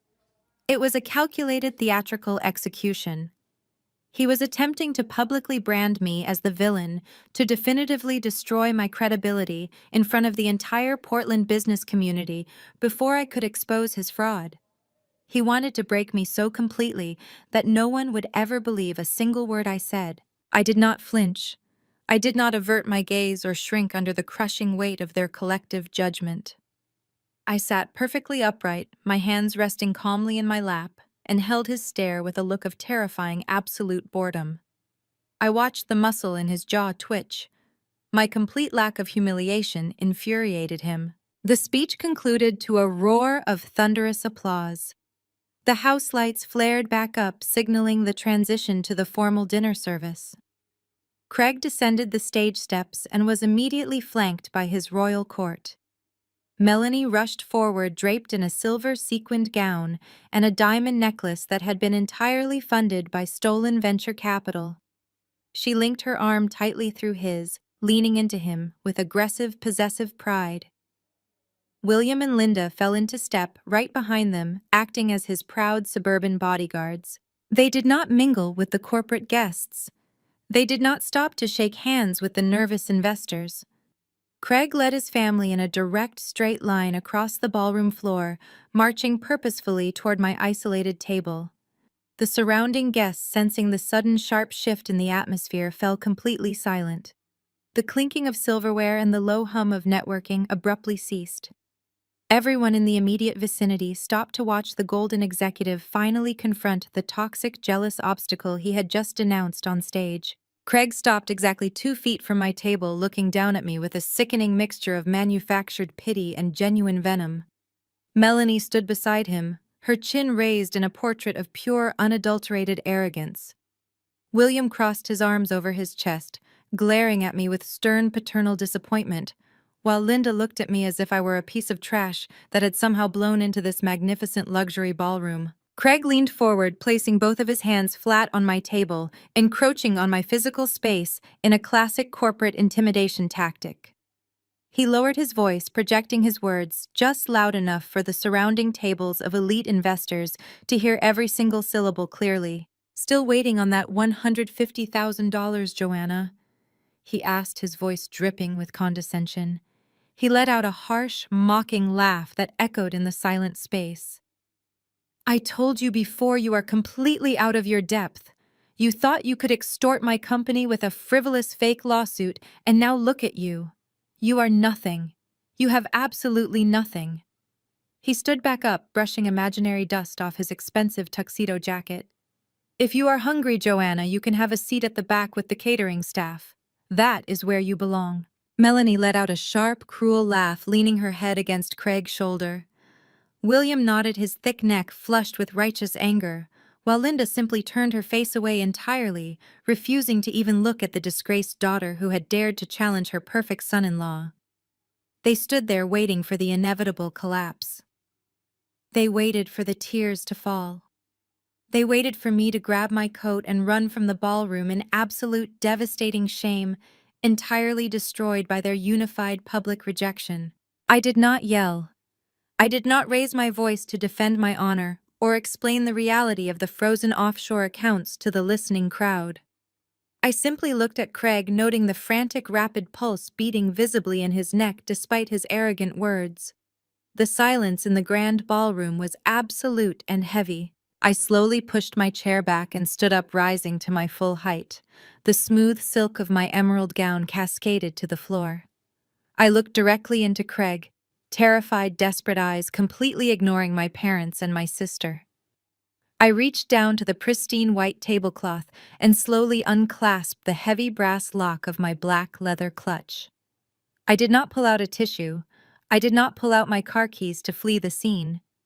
I reached inside and retrieved a single thick manila folder heavily stamped with vivid red federal seals. I pulled the thick manila folder from my black leather clutch and held it out, suspended in the dead, tense air between us. The vivid red federal stamps pressed across the heavy cover seemed to practically glow under the harsh, blinding light of the expensive crystal chandeliers overhead. Craig stared down at the document, his arrogant, sneering smile faltering for a microscopic fraction of a second. He clearly did not want to touch it. His primal survival instincts were undoubtedly screaming at him to turn around, walk away, and instruct his private security team to drag me out the back doors. But we were entirely surrounded. 300 of his most vital offshore investors, top-tier venture capitalists, and wealthy local socialites were watching his every single move. The entire grand ballroom had fallen into a deep, suffocating silence, waiting to see how the brilliant, untouchable tech executive would handle this highly public confrontation. He had no choice but to play the part of the unbothered corporate titan. He snatched the folder from my outstretched hand with a sharp, aggressive motion, letting out a loud, theatrical sigh meant to convey supreme executive boredom to the listening crowd. He flipped the heavy cardboard cover open, his dark eyes dropping instantly to the very first page. I stood perfectly still and watched the exact moment his brain processed the impossibly dense, highly classified financial tracking logs printed on the crisp white paper. He was looking directly at the unredacted digital footprint of his own massive, catastrophic mistake. He saw the exact alphanumeric identifiers of the $150,000 wire transfer he had stolen from my account, mapped out meticulously through 3 different international routing protocols, and traced straight into his currently frozen Cayman Islands shell company. He saw his own forged authorizing signatures alongside the undeniable proof that he had completely commingled stolen federal bait funds with his fraudulent corporate assets. A thick, heavy bead of cold sweat broke out along his hairline, tracing a slow, agonizing path down his temple. The color violently drained from his handsome face, leaving his skin a sickly, translucent shade of gray. His eyes darted frantically back and forth across the pages, reading the devastating federal tracking numbers over and over again, as if hoping the ink would miraculously rearrange itself into a different reality. The surrounding crowd of elite investors noticed the sudden drastic shift in his demeanor. The nervous whispers at the adjacent tables grew slightly louder, a rising tide of genuine corporate anxiety. I kept my voice perfectly modulated, ensuring its icy calm register carried effortlessly to the surrounding tables of terrified executives. I checked my account, Craig. I said, meeting his panicked, terrified gaze with absolute clinical precision. You drained it. He swallowed hard, his throat working visibly against the collar of his bespoke tuxedo shirt, but he could not find his voice. I did not break eye contact. But you were right, I continued smoothly, my tone entirely devoid of any sisterly warmth or familial hesitation. You needed it more than me. Because stealing from a federally monitored tracking account just upgraded your state theft charge to a federal wire fraud felony. The word felony dropped like a heavy physical weight into the dead silence of the ballroom. A sharp collective gasp echoed from the private equity managers seated directly behind my chair. Linda let out a strangled, horrified noise, bringing her lace handkerchief up to cover her mouth as she stared at me with pure, unadulterated hatred. William bristled his face, turning a dangerous shade of crimson as he stepped forward, ready to unleash decades of conditioned paternal rage to silence me. But they were all entirely irrelevant now. The game was solely between Craig and the catastrophic reality he had created. Craig knew the game was over. He knew the red-stamped documents in his shaking hands represented the absolute, undeniable end of his freedom. But a malignant narcissist drowning in his own profound hubris will always fight to the bitter end to preserve his beloved illusion. He could not surrender in front of the wealthy audience he had spent millions to impress. He desperately needed to project an image of absolute, unwavering financial invincibility, even as the ground completely collapsed beneath his polished leather shoes. He slammed the thick folder shut, the loud, sharp smack of paper against paper, startling the wealthy guests at the closest tables. He tossed the federal documents onto the pristine white tablecloth as if the contents had physically burned his fingers. He pushed his broad shoulders back, puffed out his chest, and desperately tried to reinflate his punctured authority. "We needed it more than you," he spat, his voice incredibly harsh and overly loud, attempting to project absolute dominance to the whispering crowd. "You are bluffing. You have no power here." He looked quickly toward William and Linda, silently demanding their blind, unyielding support. They offered it instantly, completely rejecting the reality of the federal documents lying right in front of them. William sneered at me, declaring loudly that I was a deeply disturbed, highly jealous individual who was actively trying to ruin my sister's perfect life out of pure spite. Linda nodded vigorously, her face twisted into a mask of maternal disgust, telling the surrounding guests that I had always been the broken, defective child of the family. They were entirely willing to sink to the absolute bottom of the ocean, rather than admit they had bet their entire retirement and their parental affection on a ruthless con artist. I felt a sudden sharp rush of pure adrenaline flood my veins. It was the intense physical tremor, a slight shaking in my hands, that had absolutely nothing to do with fear, and everything to do with the intoxicating thrill of final, undeniable victory. I did not yell back at my father. I did not bother trying to convince my mother of the truth. I simply looked at the pathetic, glittering house of cards they had built together and felt the decades of emotional abuse finally wash away completely. I was no longer the quiet, manageable daughter they could bully into submission.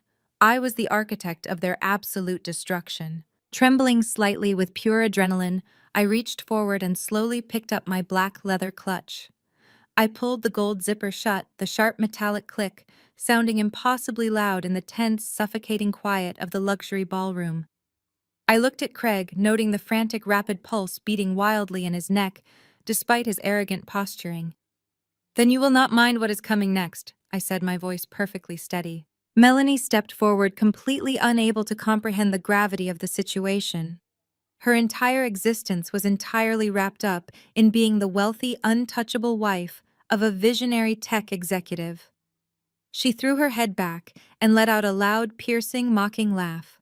It was a harsh, grating sound, entirely devoid of genuine humor, intended solely to publicly shame me. She leaned heavily into her husband, wrapping her arm tightly around his waist and looking at me with pure, unadulterated venom. She told me I was pathetic, an absolute disgrace to the family name, and a highly disturbed woman who needed immediate psychiatric help. Craig joined in her performance, his own laughter booming and forceful.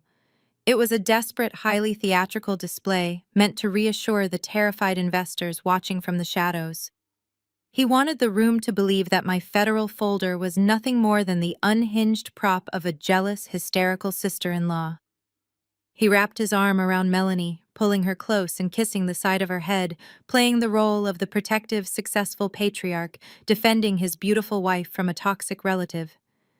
They shared their loud, mocking laugh, letting the sound wash over the silent ballroom, clinging desperately to their magnificent illusion, refusing to accept that the ice had already completely shattered beneath their feet. The mockery reached a fever pitch, filling the massive, cavernous space.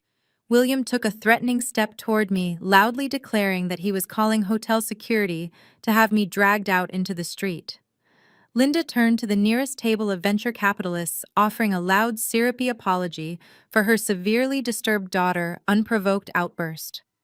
They were a unified, invincible front of perfect suburban wealth, absolutely convinced of their total superiority. And then it happened. A deafening, incredibly heavy bang shook the very walls of the luxury hotel ballroom. It was a violent, explosive sound that instantly severed the performative laughter from Craig and Melanie throats. The massive, heavy mahogany double doors at the main entrance of the grand ballroom flew completely open, hitting the adjacent walls with a violent, echoing crash. The entire room of 300 corporate elites fell completely, utterly, and instantly silent. Through the shattered entrance poured a precise, highly coordinated wave of federal agents and local armed police. The stark yellow lettering of FBI across their dark tactical windbreakers stood in jarring, violent contrast to the sea of imported silk and bespoke velvet occupying the grand ballroom. The string quartet positioned on the elevated mahogany stage abruptly ceased playing, ending on a harsh, discordant screech of a cello bow that echoed through the cavernous space.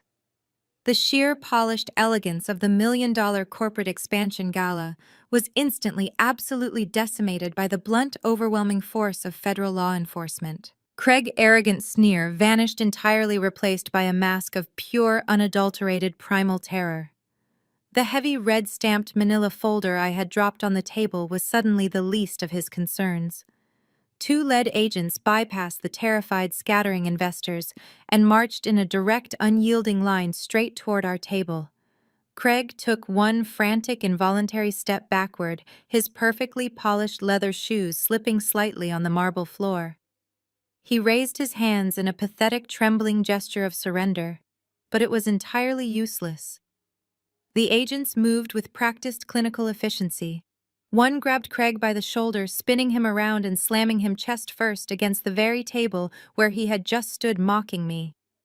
The crystal champagne flutes shattered onto the floor as his face was pressed hard into the pristine white linen. The sharp metallic click of heavy steel handcuffs locking around Craig's wrists resonated through the dead quiet room. The lead agent leaned in close, his voice booming with absolute authority, as he read Craig, his Miranda rights, detailing charges of federal wire fraud, international money laundering, and massive corporate embezzlement. The surrounding crowd of venture capitalists and private equity managers, the very men Craig had spent millions attempting to impress, physically recoiled. They stared in absolute horror as their visionary tech genius was reduced to a sweating, trembling criminal right before their eyes. The illusion was completely shattered. Melanie broke the silence with a raw, hysterical shriek. She lunged forward, her diamond necklace catching the harsh light as she desperately tried to grab the federal agent pushing her husband. A secondary officer immediately intercepted her, stepping firmly in her path and raising a commanding hand. Melanie began to hyperventilate, her perfectly curated high society persona dissolving into absolute frantic madness. She screamed that there was a massive mistake, that her husband was a brilliant executive, and that they were arresting the wrong person. She pointed a trembling, manicured finger directly at me, shrieking that I was the one responsible for this insane misunderstanding. The agents ignored her entirely, treating her like an irritating, buzzing insect, while they thoroughly searched Craig's pockets and secured his encrypted cell phone. William and Linda stood completely paralyzed, rooted to the expensive carpet like statues of salt. William's ruddy face had drained to a sickly ashen gray, his mouth hanging open in silent, uncomprehending horror. He watched the federal agents haul his golden son-in-law away, and his entire worldview completely collapsed.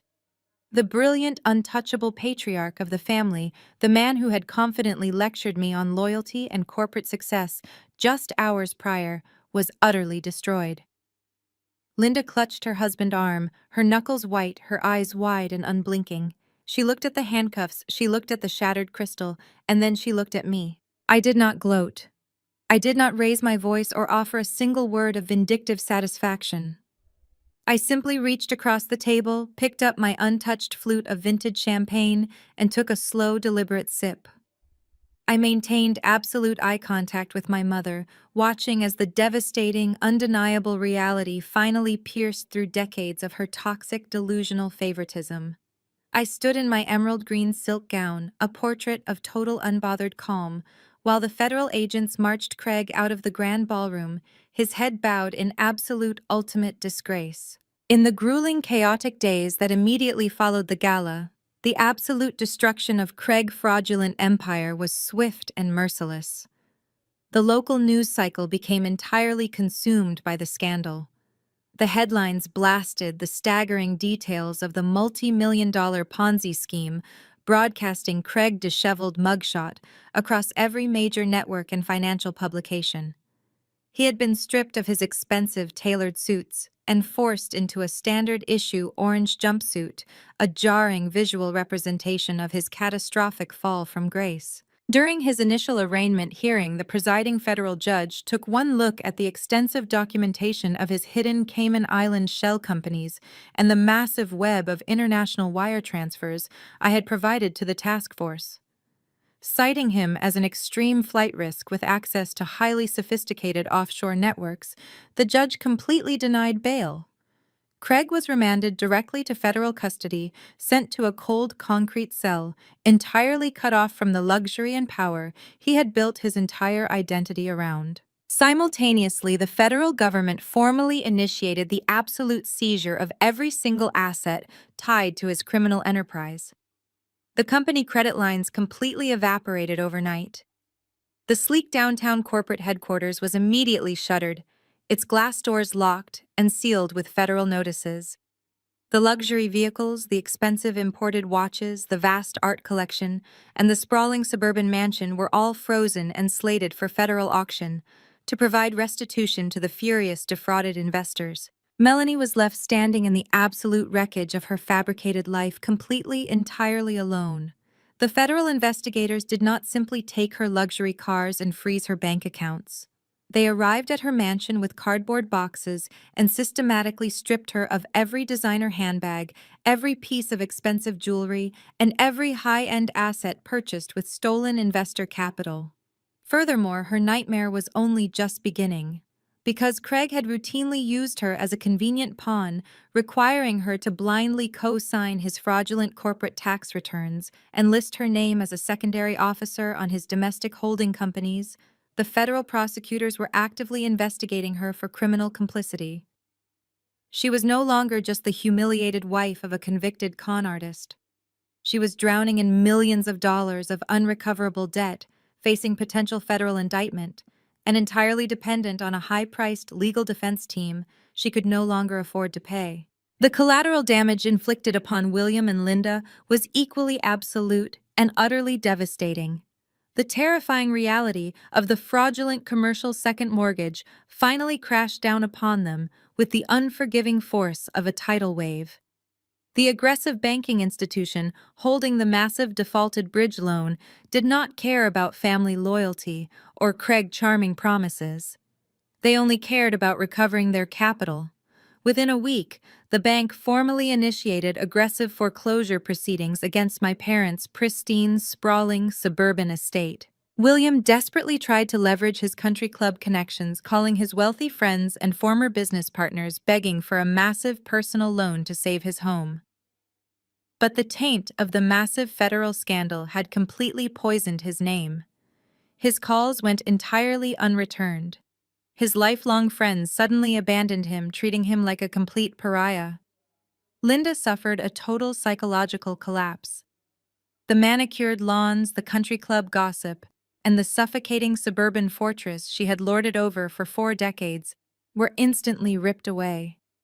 They were forced to confront the terrifying, undeniable fact that they had completely lost their home, their entire life savings, and their precious social standing because they had blindly signed their lives away to a charismatic monster while actively seeking to destroy the only daughter who had tried to save them. They were entirely destitute, facing their golden years with absolutely nothing but the crushing, unbearable weight of their own monumental mistakes. Exactly 1 week after the federal raid shattered the grand ballroom, I sat quietly in my secure corner office overlooking the busy downtown financial district. The morning sun streamed through the large glass windows, casting a warm glow across my polished mahogany desk. The heavy, chaotic noise of my family absolute destruction felt entirely distant, a storm raging in a completely different universe.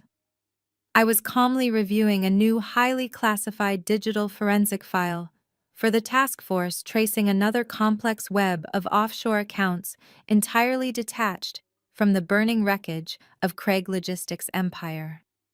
The satisfying rhythmic click of my keyboard was the only sound in the peaceful, quiet room.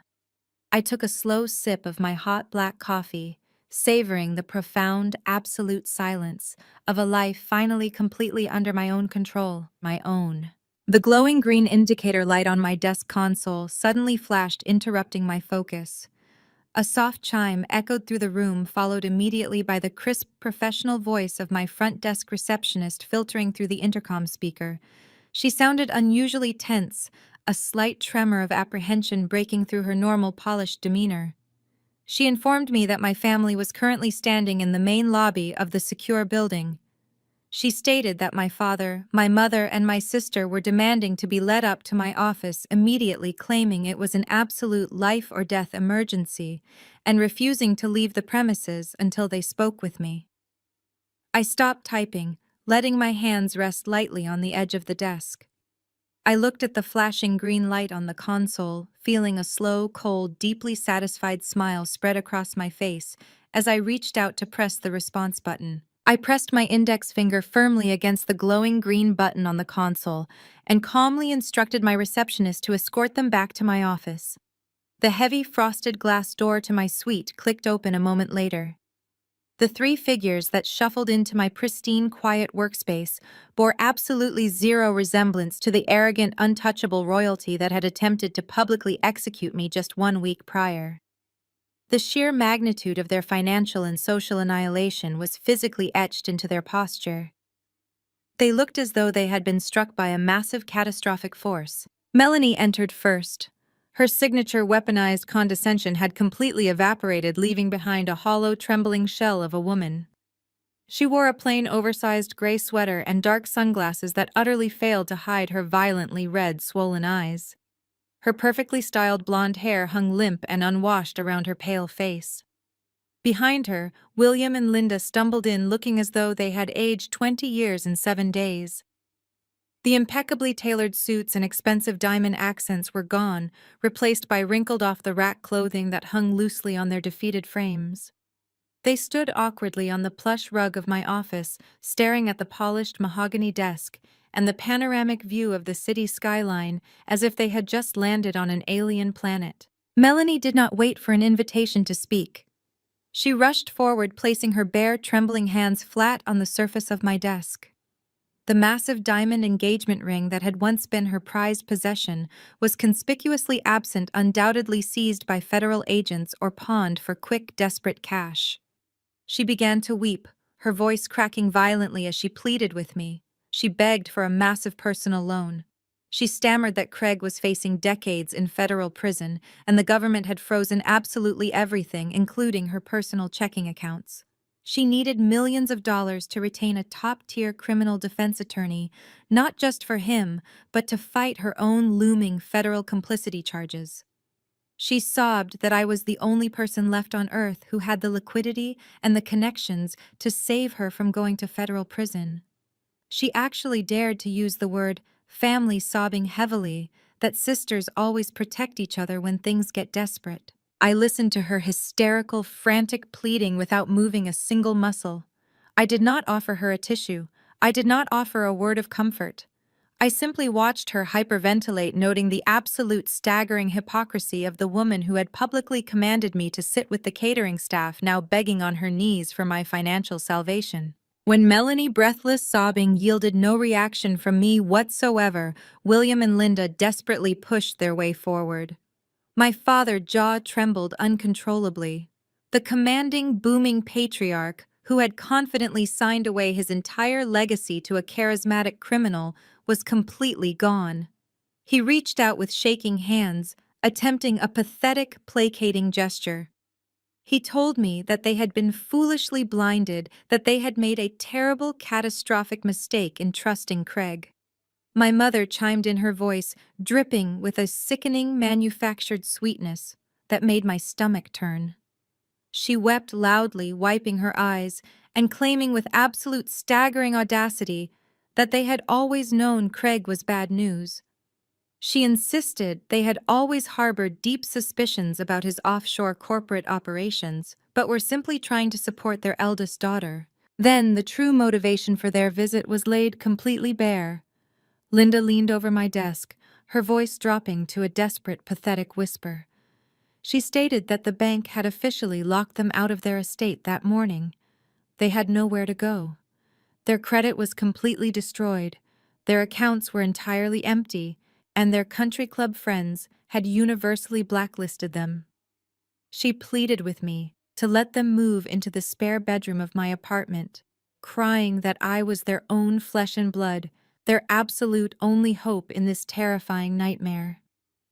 They genuinely expected me to open my doors and absorb the catastrophic consequences of their own monumental greed. I let their pathetic wails and desperate apologies hang in the quiet air of my office for a long, devastating minute.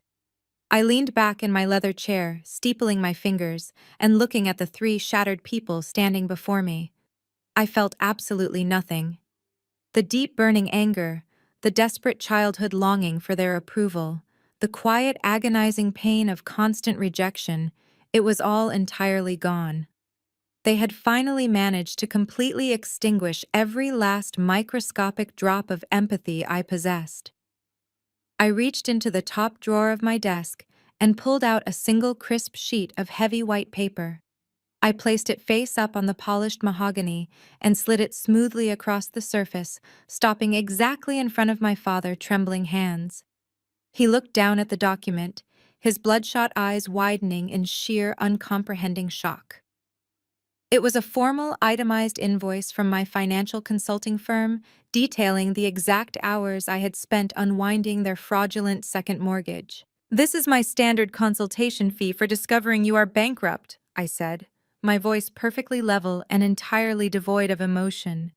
William's mouth opened and closed silently, unable to process the cold, undeniable rejection printed on the paper. Melanie gasped, stepping back as if I had physically struck her. Linda let out a sharp, offended cry, demanding to know how I could be so incredibly cruel to my own parents in their darkest hour. I did not raise my voice. I did not engage with their outrage. I kept my gaze locked directly on my mother. "You made your choices," I stated calmly. "You chose the glittering illusion. You chose the golden son-in-law. You chose to publicly mock and discard me to protect a federal criminal. You bet your entire existence on a fraud, and you lost absolutely everything. As for housing, I suggest you try the local shelters. I hear they build character." The absolute finality of my words struck them with the force of a physical blow. The realization that I was not going to save them, that I was not going to fund their legal defense or provide a roof over their heads, finally pierced through their deeply ingrained entitlement. Melanie dropped to her knees right there on the office carpet, wailing hysterically and grabbing at the edge of my desk. Linda began to shriek, accusing me of being a monster, a heartless, unnatural daughter who was actively condemning her own parents to the streets. William simply stared at the invoice, weeping silently, his shoulders shaking with the crushing, unbearable weight of total defeat. I completely ignored their chaotic, desperate performance. I reached out and pressed the button on my intercom system. I instructed my receptionist to immediately send up building security to escort 3 unauthorized trespassers off the premises. Within 60 seconds, 2 large uniformed guards entered my suite. They firmly grabbed William and Melanie by their arms, hauling them toward the frosted glass doors, while Linda stumbled blindly behind them, still screaming my name. I did not look back. I turned my chair toward the massive windows, looking out over the city as the heavy glass doors clicked firmly shut, cutting off the sound of their wailing permanently. I had established an ironclad permanent boundary. I was walking away from my toxic biological family for good. 6 months later, the air inside my newly renovated home was filled with the rich, warm scent of roasted garlic and the bright, echoing sound of genuine laughter. The sprawling, open-concept dining room was a vibrant testament to the life I had built entirely on my own terms. The massive oak table was surrounded by my chosen family. My loyal colleagues, the brilliant forensic accountants who had stood by me during the grueling federal investigation, and the steadfast friends who had celebrated my victories without an ounce of jealousy, filled the room with joyous energy. There were no strained smiles, no performative wealth, no hidden agendas lurking beneath the conversation. We were celebrating the official launch of my own independent financial auditing firm, a venture that had already secured massive corporate contracts across the city. The news of Craig's conviction and his 20-year federal prison sentence was old forgotten history, a minor footnote in the past.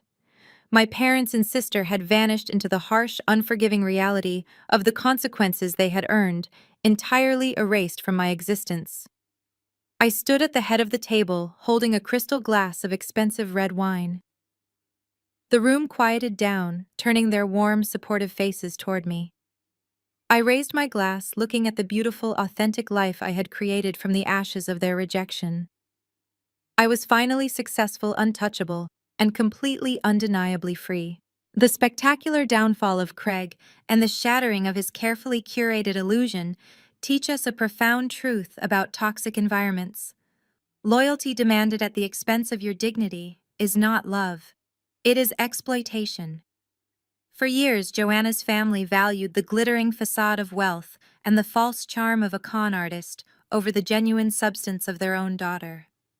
They confused enabling with support, and in their desperate scramble for status, they sacrificed their moral compass and their financial security.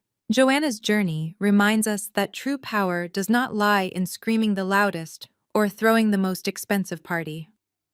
True power is found in quiet preparation, undeniable facts, and the courage to refuse participation in someone else's delusion.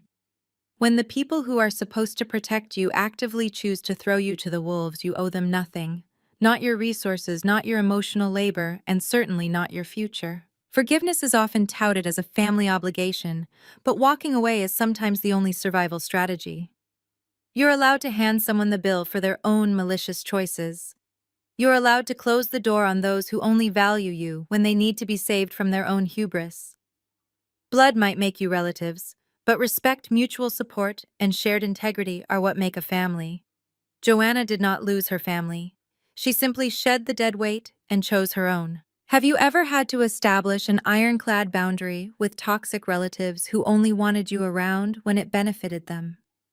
How did you find the strength to walk away and build your own chosen family? Share your experiences in the comments below. If Joanna's story of reclaiming her power resonated with you, please hit the like button and subscribe for more stories of resilience and ultimate justice.